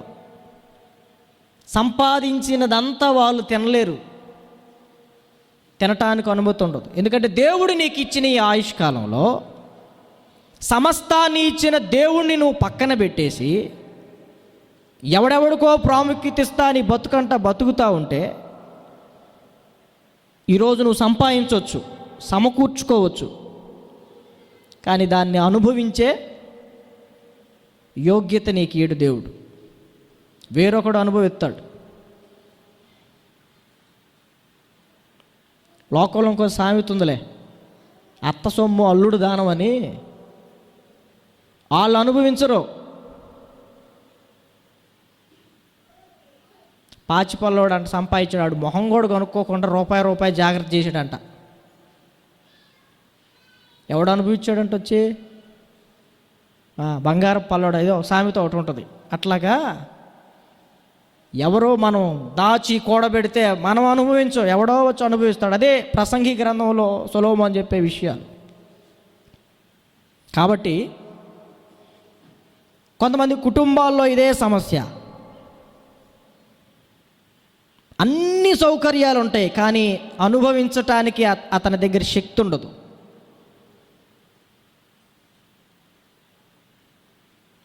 బైబిల్లో రాసింది, దైవ దృష్టికి ఎవడైతే మంచివాడిగా ఉంటాడో దేవుడు వాడికి తెలివిని, ఆనందాన్ని కలుగు చేస్తాడు అని మనకి ప్రసంగి గ్రంథంలో కనపడతా ఉంటుంది.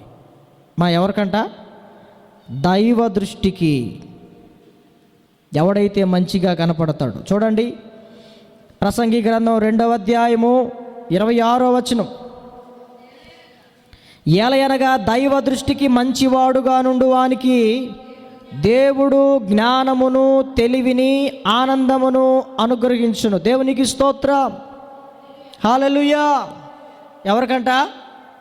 దేవుని దృష్టిలో మంచిగా ఉండేవాడికి.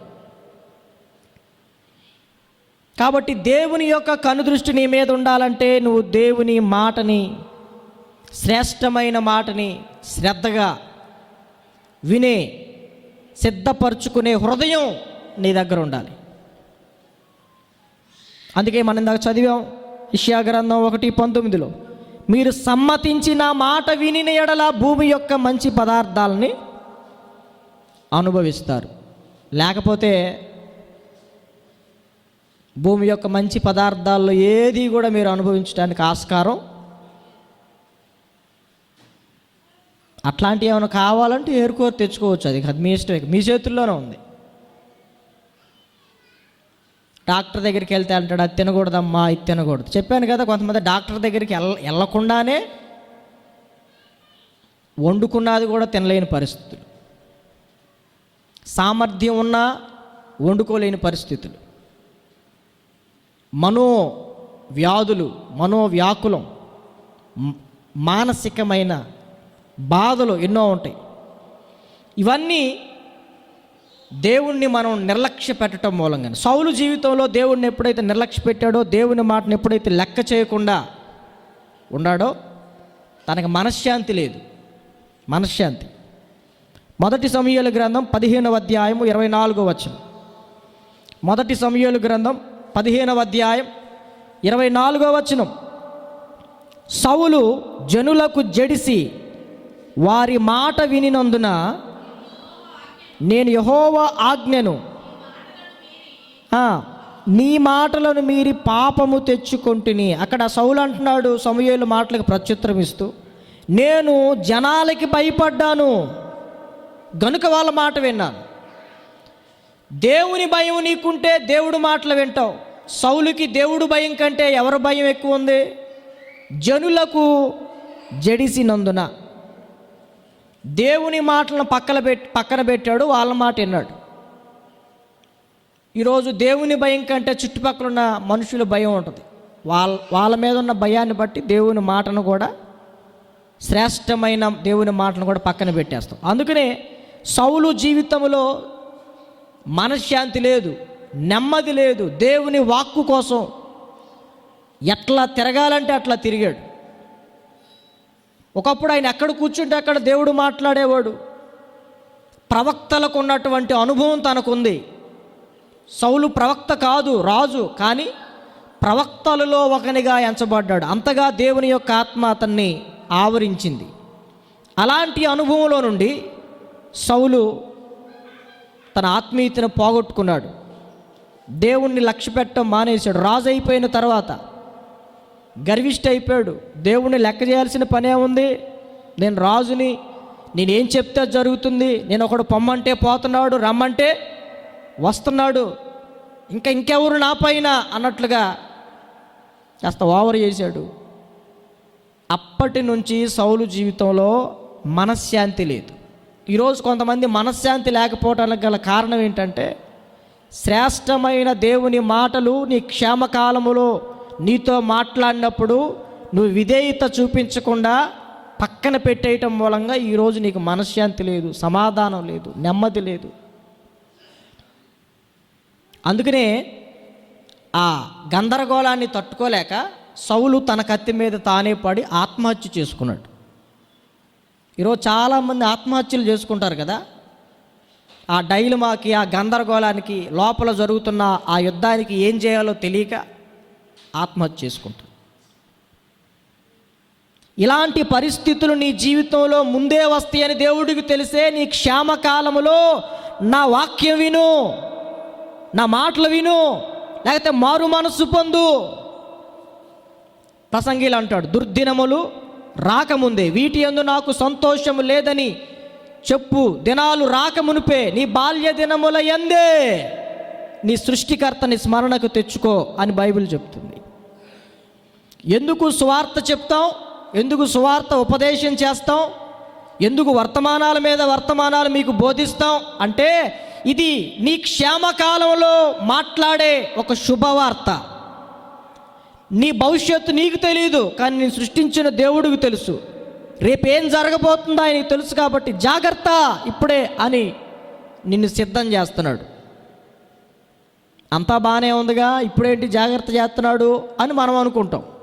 తుఫాను రాకమునిపే తుఫాను హెచ్చరికల కేంద్రం వాళ్ళు ఏం చేస్తారు, ఒక ప్రమాద హెచ్చరిక చెప్పినట్టు రాని చూసుకుందాం అంటాం. మనం చూసుకోవడానికి ఇంకేం ఉండదు, నువ్వు కూడా ఉండవు.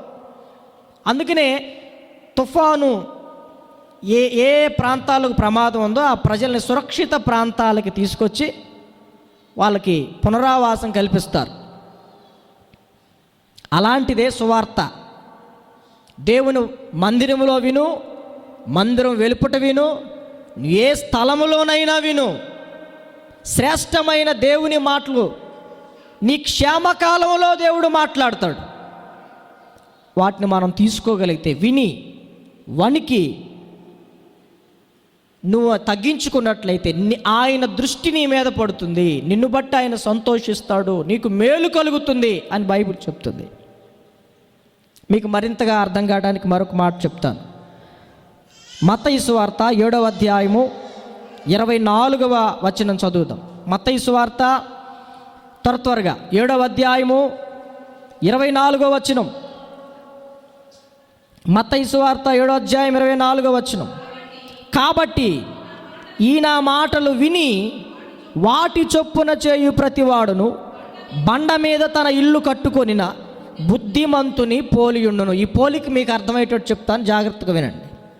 ఎవడైతే ఆయన చెప్పిన మాటలు విని వాటి చొప్పున చేస్తాడో వాడు ఎలా ఉంటాడంటే, బండ మీద తన ఇల్లు కట్టుకొనిన బుద్ధిమంతుని పోలి ఉంటాడు. అక్కడ కింద వచనాలు కూడా మీరు చదివితే, కింద కూడా చదవండి అమ్మ, కంటిన్యూ చదవండి. చూడండి, వాన కురిసెను, వరదలు వచ్చెను, గాలి విసిరి ఆ ఇంటి మీద కొట్టెను, కానీ దాని పునాది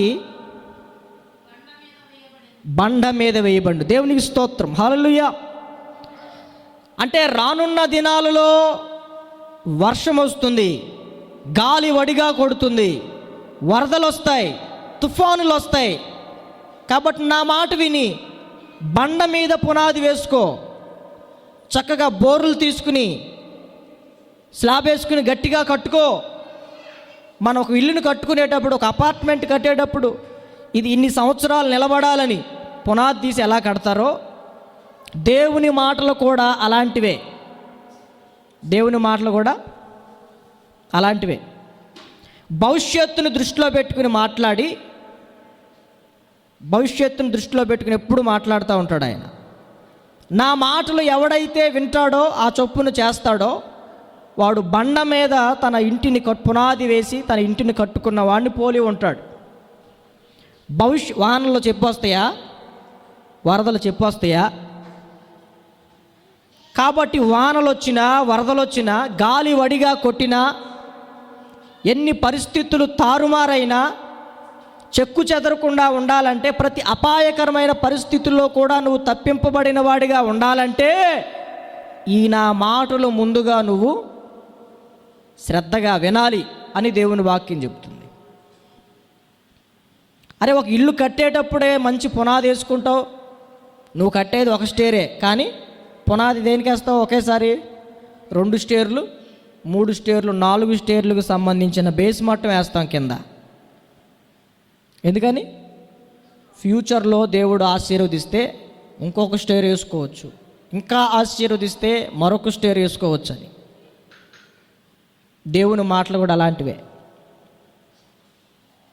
ఫ్యూచర్ను గురించి మాట్లాడతాడు ఆయన. ఇప్పుడు నమ్మశక్యం పోవచ్చు నీకు, ఎందుకంటే నువ్వు క్షేమంగా ఉన్నావు కదా. ఇప్పుడు నీకు అర్థం కాకపోవచ్చు, రానున్న దినాల్లో అర్థమవుతాయి. పేతురు కాళ్ళు కడుగుతూ ప్రభు అంటాడు, పేతురు అంటాడు, నువ్వేంటయ్యా నా కాళ్ళు కడగటం అంటే, ప్రభు అన్నాడు, నేను చేసేది ఇప్పుడు నీకు తెలియదు కానీ ఇక ముందు తెలుసుకుంటావు. దేవునికి స్తోత్రం, హల్లెలూయా. ఇప్పుడు వినే వాక్యం, ఎందుకు ఈ వారం దేవుడు నాతో ఈ మాటలు మాట్లాడాడు అన్న సంగతి నీకు ముందు దినాల్లో అర్థమవుతుంది.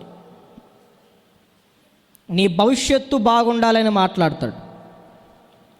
భవిష్యత్తులో ఎన్ని ఒడుదుడుకులు వచ్చినా నీ ఆత్మీయ జీవితం నిలబడి ఉండాలి, ఈ భక్తిలో నిలవబడి ఉండాలి, విశ్వాసములో నిలిచి ఉండాలి. కాబట్టి నువ్వు ఇలా ఉండాలి, అలా ఉండాలి, వీటిని సరిచేసుకో, ఇలా శుద్ధీకరింపబడు అని దేవుడు అనేకమైన ఇన్స్ట్రక్షన్స్ ఇస్తూ ఉంటాడు. మనం విసుక్కోకూడదు. ఫోన్లో నావిగేషన్ చూపించేటప్పుడు రైట్కి వెళ్ళమంటాడు, లెఫ్ట్కి వెళ్ళమంటాడు, స్ట్రైట్కి వెళ్ళమంటాడు, యూటర్న్ తీసుకోమంటాడు. విసుక్కుని నాకు ఇష్టం వచ్చినట్టు నేను పోతానంటే కుదరదు. నువ్వు మంచి రూట్లో వెళ్ళాలంటే, కరెక్ట్ రూట్లో వెళ్ళాలంటే అది ఎన్ని మలుపులు తిప్పిద్దో అన్ని మలుపులు తిరగాలి. ఘాట్ రోడ్ ఎక్కమంటే ఘాట్ రోడ్ ఎక్కాలి. అర్థమవుతుందా? మలుపులు తిరగాలంటే కొండ చుట్టూ మలుపులు తిరగాలి. కాబట్టి నా దేవుని ప్రియులారా, దేవుని యొక్క వాక్యం ఒక నావిగేషన్ లాంటిది. మన జీవితం అంతా ఈ జీవిత యాత్రలో, ఈ ఆత్మీయ యాత్రలో, ఈ ప్రయాణములో నావిగేషన్ చూపించినట్లుగా దేవుని యొక్క వాక్యం ఆగమన్న చోట ఆగాలి. మనకు సిగ్నల్ పడుతుంది. విజయవాడలో రెడ్ సిగ్నల్ పడుతుంది, ఆగుతాం. ఎల్లో సిగ్నల్ పడుతుంది, నిదానంగా వెళ్తాం. గ్రీన్ సిగ్నల్ పడుతుంది, ఫాస్ట్గా వెళ్ళిపోతాం. ఈ జర్నీలో దేవుని యొక్క వాక్యం, ఇప్పుడు నావిగేషన్ సిస్టమ్ వచ్చింది, కానీ పూర్వదినాల్లో ఏముండేది చెప్పండి? ఒక ఊరు వెళ్ళాలంటే ఏముండేది? ఇప్పుడు కూడా ఉంది, మ్యాప్ ఉంటుంది, రూట్ మ్యాప్ ఉంటుంది. ఇప్పుడు మనకి ఈ సచివాలయాల్లో ఉంటాయి, ఒక గ్రామానికి ఒక మ్యాప్ ఉంటుంది, ఒక జిల్లాకి, ఇట్లా ప్రతిదానికి, ఒక రాష్ట్రానికి, దేశానికి ఒక మ్యాప్ ఉంటుంది. అడవుల్లో తిరగాలంటే దానికి ఒక మ్యాప్ ఉంటుంది. ఒక అపార్ట్మెంట్ ఉంది అంటే దానికి ఒక బ్లూ ప్రింట్ ఉంటుంది. ఇప్పుడు టెక్నాలజీ మారింది కాబట్టి నీకు తెలియని అడ్రస్లో నువ్వు చక్కగా వెళ్ళాలంటే అది నిన్ను చక్కగా తీసుకెళ్తుంది. అది చెప్పినట్టు వినాలి నువ్వు. ఒకవేళ అది నేను తప్పుడు దారిలోకి తీసుకెళ్తుందేమో కానీ దేవుని వాక్యం నిన్ను తప్పుడు దారిలోకి అసలు తీసుకెళ్ళదు. కాబట్టి నా దేవుని ప్రియులారా, మన క్షేమకాలములో దేవుడు మాట్లాడుతూనే ఉంటాడు. నువ్వు సచ్చిందాక మాట్లాడుతూనే ఉంటాడు. నువ్వు సచ్చిందాక నీతో మాట్లాడుతూనే ఉంటాడు. దేవుడు ఎప్పుడు మాట్లాడినా నీ హృదయం చెప్పండి, సిద్ధ మనస్సు కలిగి ఉంటే ప్రతిసారి దేవుడు నీ జీవితంలో మేలే చేస్తాడు, నిన్ను బట్టి సంతోషిస్తాడు. ఆయన దృష్టి నీ మీద నిలుపుతాడు. అందుకనే నా మాటలు విని ఆ చొప్పున చేయు ప్రతివాడు బండ మీద పునాది వేసుకుని ఇల్లు కట్టుకుని బుద్ధిమంతుని పోలినవాడు అని చెప్తున్నాడు ప్రభు. కాబట్టి నా దేవుని ప్రియులరా, మాట వినుట చెప్పండి శ్రేష్టము. మాట వినటం శ్రేష్టం. గై కొనటం ఇంకా శ్రేష్టం. అయ్యో నా ప్రజలు నా మాట వినిన ఎడల, వాటిని గై కొనిన ఎడల ఎంత మేలు, ఎంత మేలు. అయినా మనం వినినా దేవుడు చెప్తాడు, వినకపోయినా దేవుడు మనతో మాట్లాడతాడు. నిర్గమాకాండం 19వ అధ్యాయం 5వ వచనం. నిర్గమాకాండం 19వ అధ్యాయం 5వ వచనం. కాగా మీరు నా మాట శ్రద్ధగా విని నా నిబంధన అనుసరించి నడిచిన ఎడల మీరు సమస్త దేశ జనులలో నాకు స్వకీయ సంపాద్యమగుదురు. చాలండి. ఇప్పుడంట నా మాట అమ్మ ఎట్లా వినాలి? శ్రద్ధగా. కొంతమందికి ఇక వాక్యం వినేటప్పుడు బోర్ కొట్టింది అనుకో, ఆ మనిషికి మైండ్ పని చేయదు. ఇక నా బోటోడు చెబుతూ ఉంటాడు, అయినా సరే కదా తిరుగుతూ ఉంటుంది బయటికి, ఎప్పుడు వెళ్ళిపోదామా, ఎప్పుడు ముగిస్తా, టైం చూసుకుంటూ ఉంటుంది. ఇక అయ్యో నేను ఇప్పుడే వెళ్ళిపోవాలని వచ్చానే, ఇంకా టైం అయిపోయింది. ఎన్ని కోట్లు నష్టపోతావు నువ్వు ఈ కాసేపు ఇక్కడ నుంచి వెళ్ళిపోవటం మూలంగా? కోట్ల బిజినెస్లు ఏమైనా ఉన్నాయా మనకి? ఎవరికన్నా? పోనీ లక్షలు ఏమైనా నష్టపోతావా? లేదు, అంత బిజినెస్లు కూడా నీకు లేవు.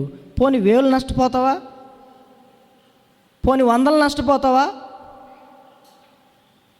కొంతమందికి మీటింగ్స్కి వస్తూ ఉంటారు కదా, టెన్షను.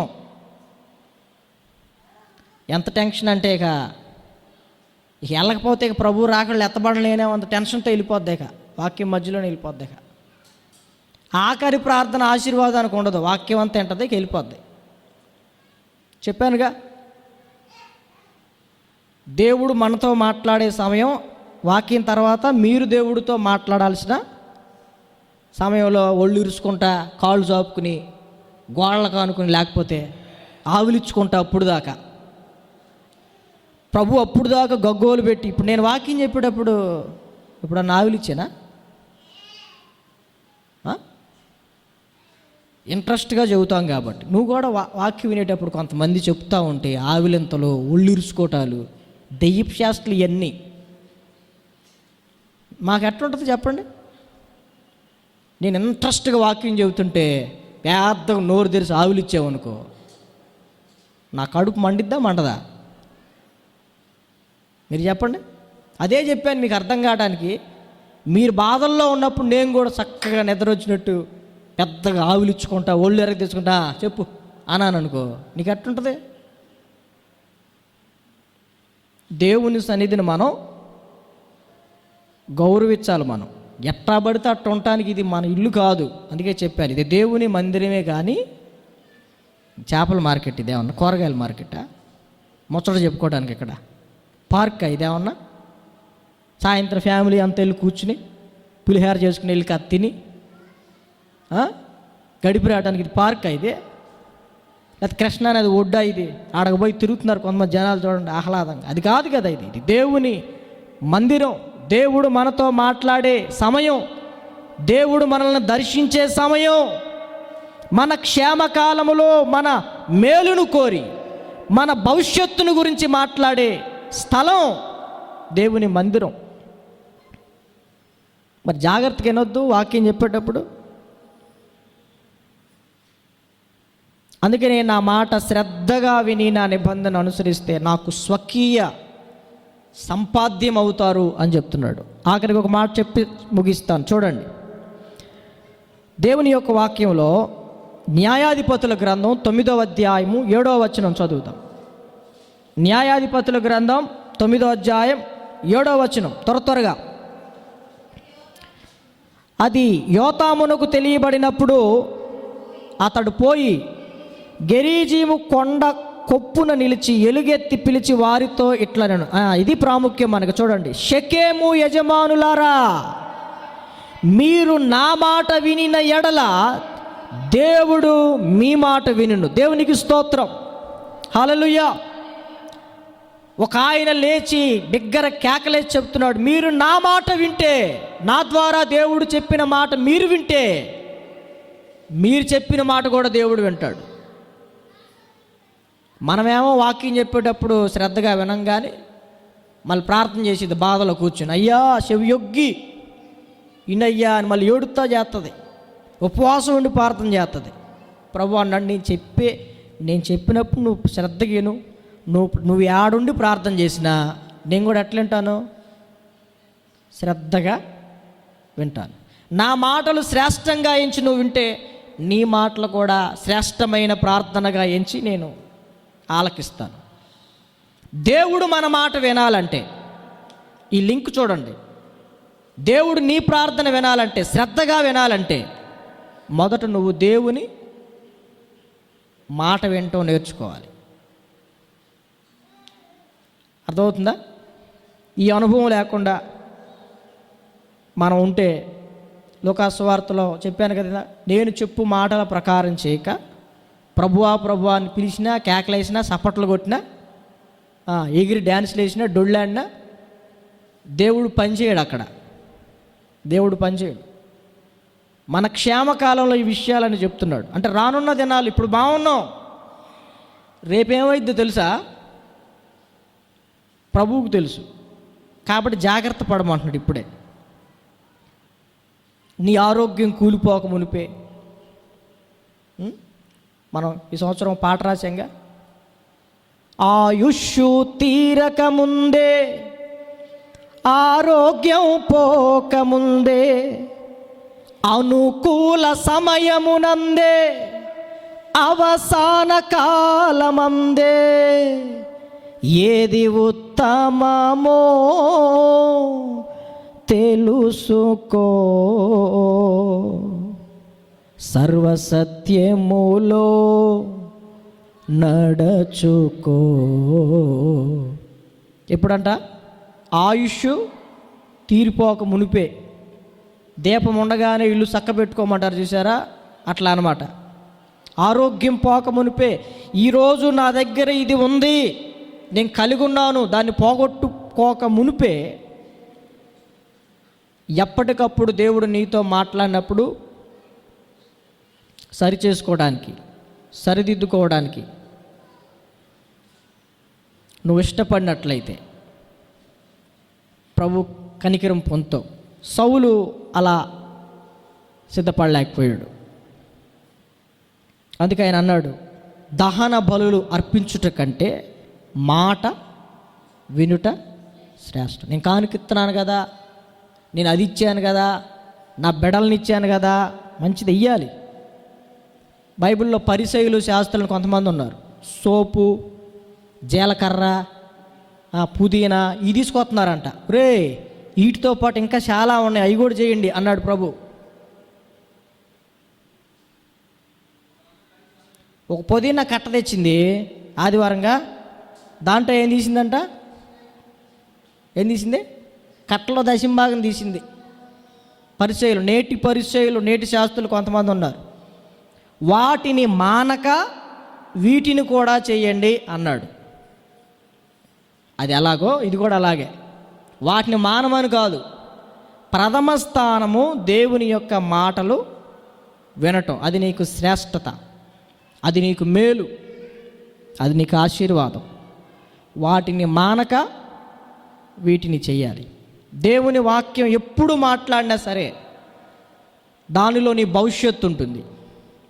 నీ భవిష్యత్తులో నువ్వు క్షుణ్ణంగా గమనిస్తే ఏం జరగబోతుందో ముందే దాంట్లో దాగి ఉంటుంది. అది నమ్మశక్యం కాదు. నేను ఎట్టయిపోతానా, ఎందుకు తొందర, ఎందుకు ఎట్టయిపోతావు నువ్వే, ఎందుకు ఓరక ఇదైపోవటం? నువ్వు అలా కాకుండా ఉండాలని చెప్పాడు.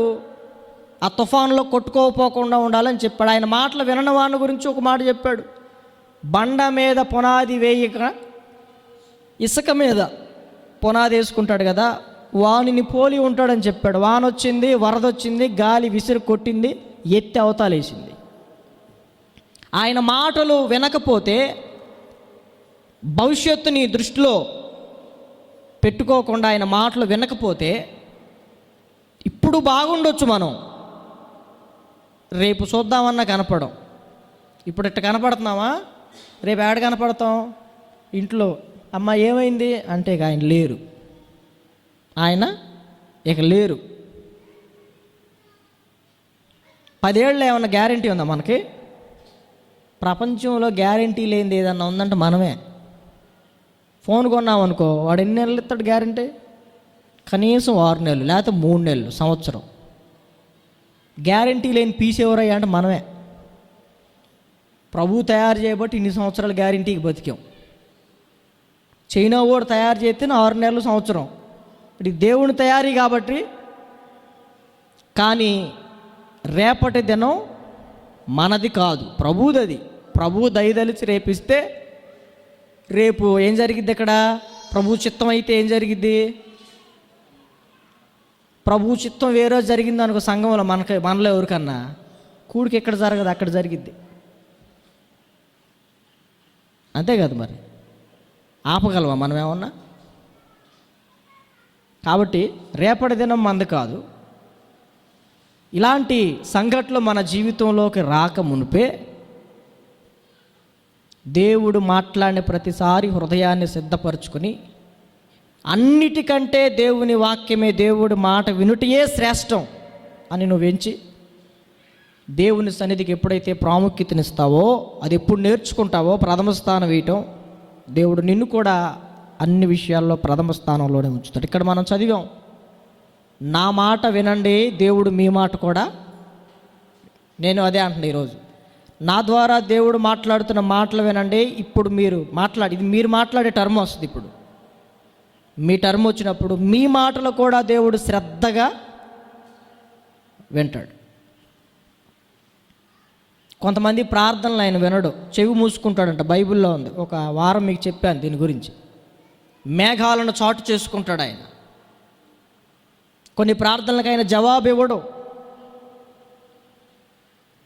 మనం అలాంటి దుస్థితిలోనికి వెళ్ళిపోకూడదు.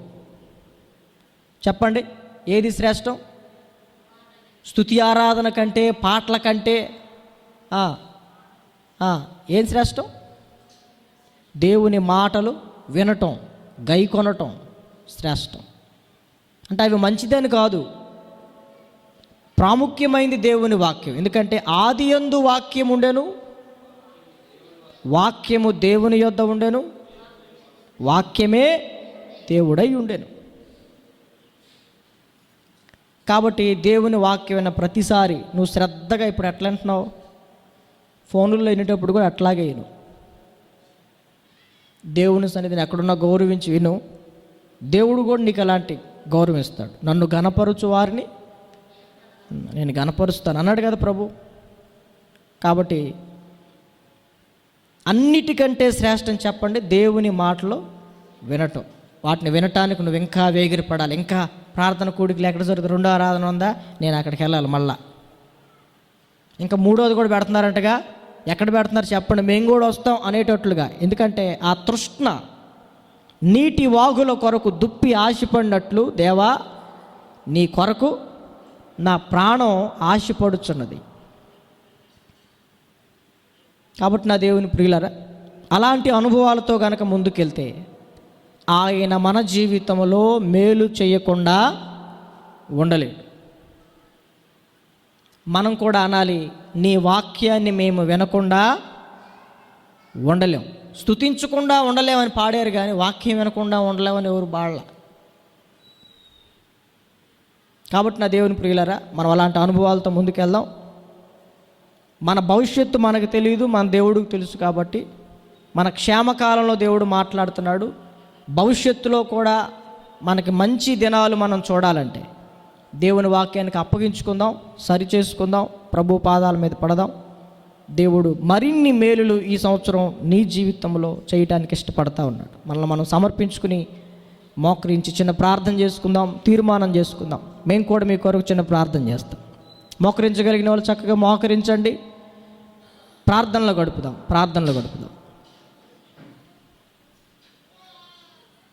నేను నీ మాటలు వినటానికి కావలసిన శ్రద్ధ నాకు ఇవ్వండి అని ప్రార్థన చేసుకుందాం.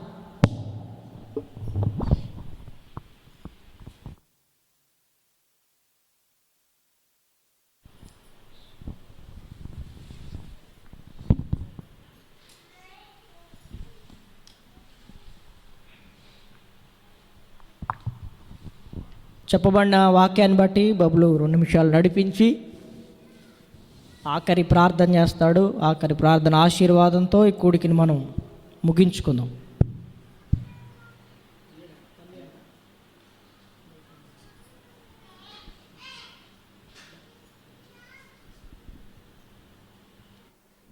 దయచేసి ప్రతి ఒక్కరము విత్తబడిన దేవుని వాక్యపు మాటలకు మనను అప్పగించుకొని ప్రార్థన చేసుకుందాం. ఈ దినాన మనకు ఏది ముఖ్యమైనది, ఏది శ్రేష్టమైనది, ఏది ఉత్తమమైనదో మనకు తేటపరచబడుతూ వచ్చింది. నిజంగా మనము క్రైస్తవులైన ప్రతి ఒక్కరూ అనుకుంటూ ఉంటారు కదా, దేవుని సన్నిధిలో పరిచర్య చేస్తే దీవించబడతానని.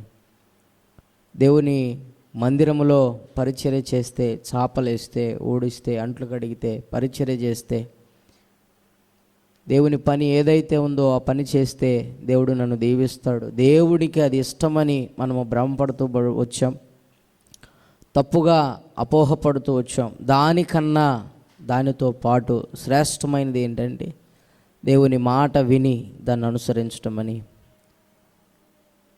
దేవునికి ఇష్టమైనది, దేవుని దృష్టికి అనుకూలమైనది ఏంటో మనకు తేటపరచబడింది. ప్రియ సహోదరి సహోదరుడా, ఇప్పటివరకు నువ్వు నేను నిజంగా దేవుని మందిరంలో పని నిమిత్తమే, దేవుని పనిలో, దేవుని మందిరంలో పాటల కొరకే, స్తుతి ఆరాధన కొరకే, ఇలా మనము వాటి కొరకే అనుకుంటూ ఆశపడుతూ వచ్చాం. కానీ వాటి వలన దేవుడు సంతోషించడు. దేవుడు తన వాక్కు విని, దేవుడు నిన్ను అడుగుతుంది ఇదే కదా, నీతిగా నడుచుకోవటం, న్యాయంగా ప్రవర్తించటమని, దేవునికి విధేయత కలిగి జీవించమని ప్రభు మాట్లాడుతూ వచ్చాడు.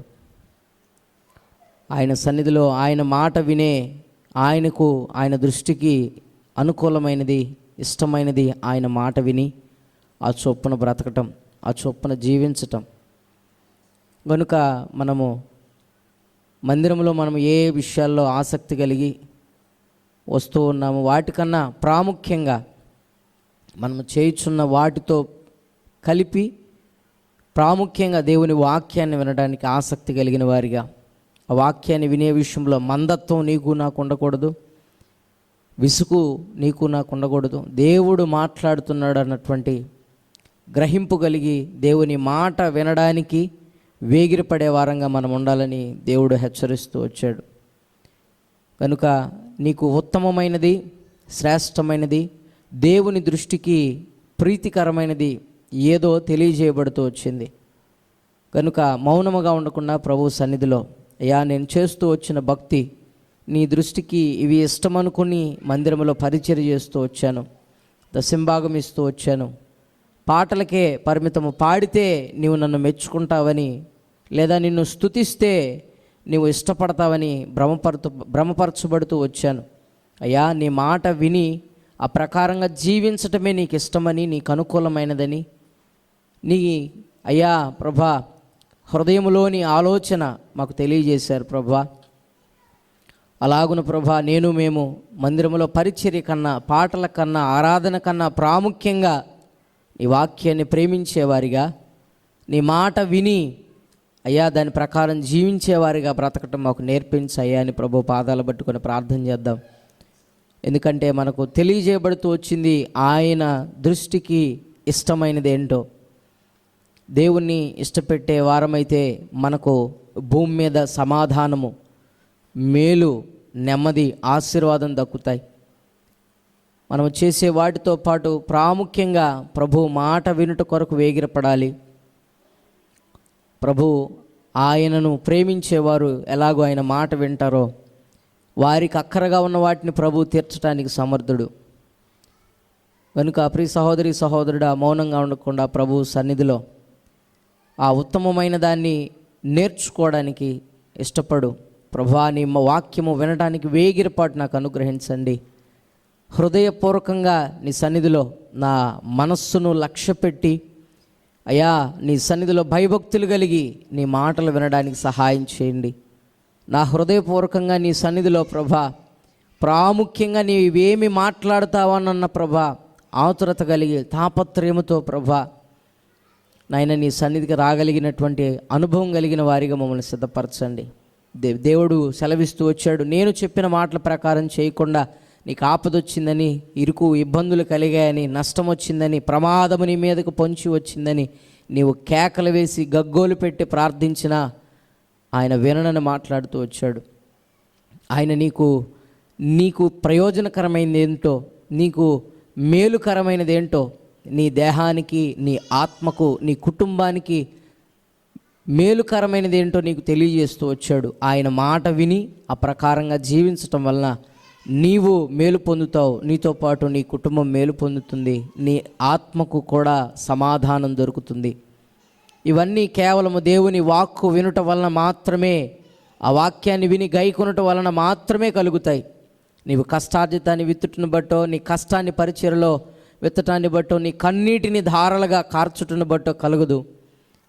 వాటన్నిటికన్నా ప్రాముఖ్యమైంది శ్రద్ధగా నిలిచి దేవుని సన్నిధిలో నీ హృదయాన్ని కేంద్రీకరించి ప్రభువు ఏం మాట్లాడతాడోనన్న ఆ మాట కొరకు ఆశతో ఎదురు చూసి దాన్ని విని ఆ ప్రకారంగా జీవించడం వల్ల కలుగుతాయి. కనుక ప్రభు సన్నిధిలో మౌనంగా ఉండకుండా అలాంటి దేవుని దృష్టికి ప్రీతికరమైన దాన్ని చేయుట నేర్చుకొని ఆయనను ఇష్టపెట్టేవారిగా నీవు నేను బ్రతుకున్నట్లు, నీ జీవితం నా జీవితం, నీ కుటుంబం నా కుటుంబం బాగుండాలంటే ఆయన మాట వినటం వలన మాత్రమే కలుగుతుందని ప్రభు మాట్లాడుతూ వచ్చాడు. కనుక నీ కుటుంబం కట్టబడాలన్నా, నీ ఆత్మీయ జీవితము అభివృద్ధి నొందాలన్నా, నీవు ఆత్మీయంగా శారీరకంగా దినదినము క్రమేపీ ఎదగాలన్నా ఆయన నీతో మాట్లాడుతున్న మాటలు విని ఆ ప్రకారంగా జీవించటం, ఆయన చెప్పిన మాటల ప్రకారంగా సరిచేసుకొని బ్రతకటం నువ్వు నేర్చుకుంటే నీ బ్రతుకు నా బ్రతుకు అనేకులకు మాదిరికరంగా ఉంటుంది, అనేకులకు ప్రయోజనకరంగా ఉంటుంది. గనుక ప్రభు సన్నిధిలో మనల్ని మనం తగ్గించుకొని పశ్చాత్తాపమై ప్రభు సన్నిధిలో ప్రాధేయపడుతూ ప్రార్థన చేద్దాం. మహాపరిశుద్ధుడైన తండ్రి, జీవం కలిగిన దేవా, మీ ఘనమైన శ్రేష్టమైన మహిమ కలిగిన నామాన్ని బట్టి మీకు స్తోత్రం చెల్లిస్తున్నాం. అయ్యా, ఈ మాసములో ఈ ఆఖరి ఆరాధనలో ప్రభా మీ సన్నిధిలో ఈ విధంగా పాలిభాగస్తులం అవడానికి తండ్రి మీరు మాకు కృప చూపినందుకు కృతజ్ఞతలు. అయ్యా, ఈ యొక్క ఆరాధన ప్రారంభం నుంచి ఇప్పటి వరకు మీ సన్నిధి మీ ఆత్మ తోడుగా ఉంచి మర్యాదగాను క్రమముగాను మీరు జరిగించిన దాని కొరకై కృతజ్ఞతలు. ప్రాముఖ్యంగా నీ మాటలలో ఉన్నటువంటి ప్రాముఖ్యతను ప్రభ మాకు తెలియజేసినందుకు స్తోత్రాలు.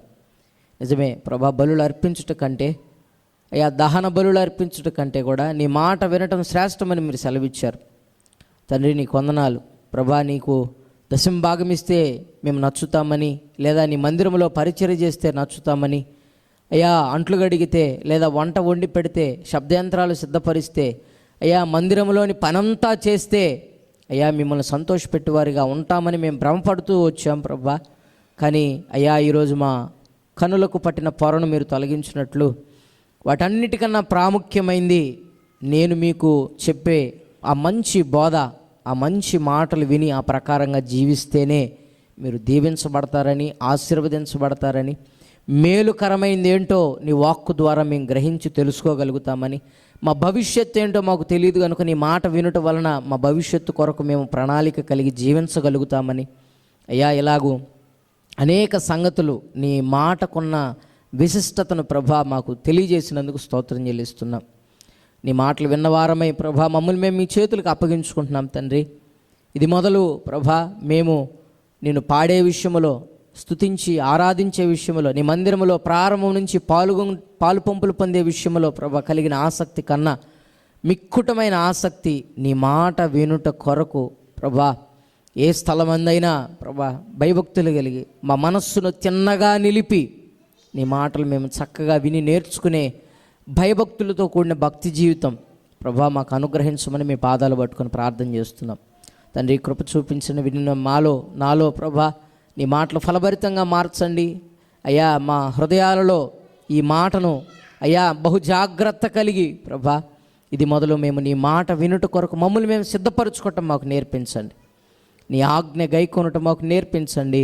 నీ మాటల ద్వారా మాకు సెలవిచ్చే ప్రతి మాటను తూచా తప్పకుండా పాటించటం మాకు నేర్పించండి. మీకు విధేయులకు పిల్లలుగా నీ మాట వినే బిడలుగా మేము జీవించగలగటానికి, మంచి భవిష్యత్తు నీ మాట విని మేము పొందుకోవడానికి ప్రభువా కృపదైత్యమని మీ సన్నిధిలో ప్రార్థన చేస్తున్నాం అయ్యా. మేమే కాదు ఇంకనూ వినబోతున్న వారికి కూడా అటు మేల్కొల్పును కలుగు చేయండి.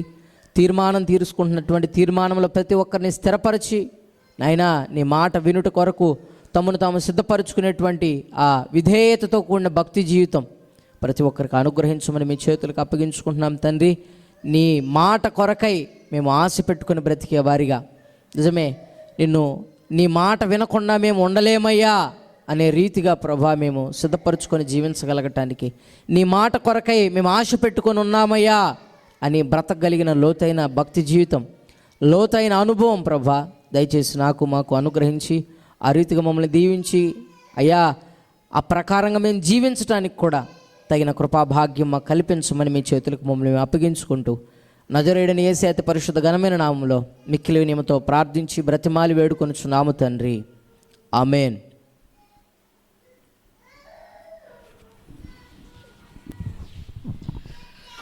మన తండ్రి అయిన దేవుని దీవెన, కుమారుడైన యేసుక్రీస్తు వారి యొక్క అత్యున్నతమైనటువంటి కృప, పరిశుద్ధాత్మ దేవుని యొక్క అన్యోన్య సహవాసం కూడి ఉన్న మనకును సకల కోటి పరిశుద్ధులకును వాక్యం అందించిన దైవజనులకు వాక్యాన్ని విని తీర్మానం చేసుకుని శ్రేష్టమైన దేవుని వాక్కుల్ని బ్రతుకు దినములనిట వినటానికి హృదయాలను సిద్ధపరచుకోవటానికి దేవుడు విశేషమైన కృపతో నింపి బలపరిచైన రాకడ పర్యంతం వరకు మనలందరినీ నడిపించునుగాక.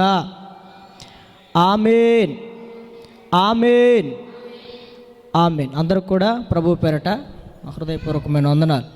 అందరికీ వందనాలు.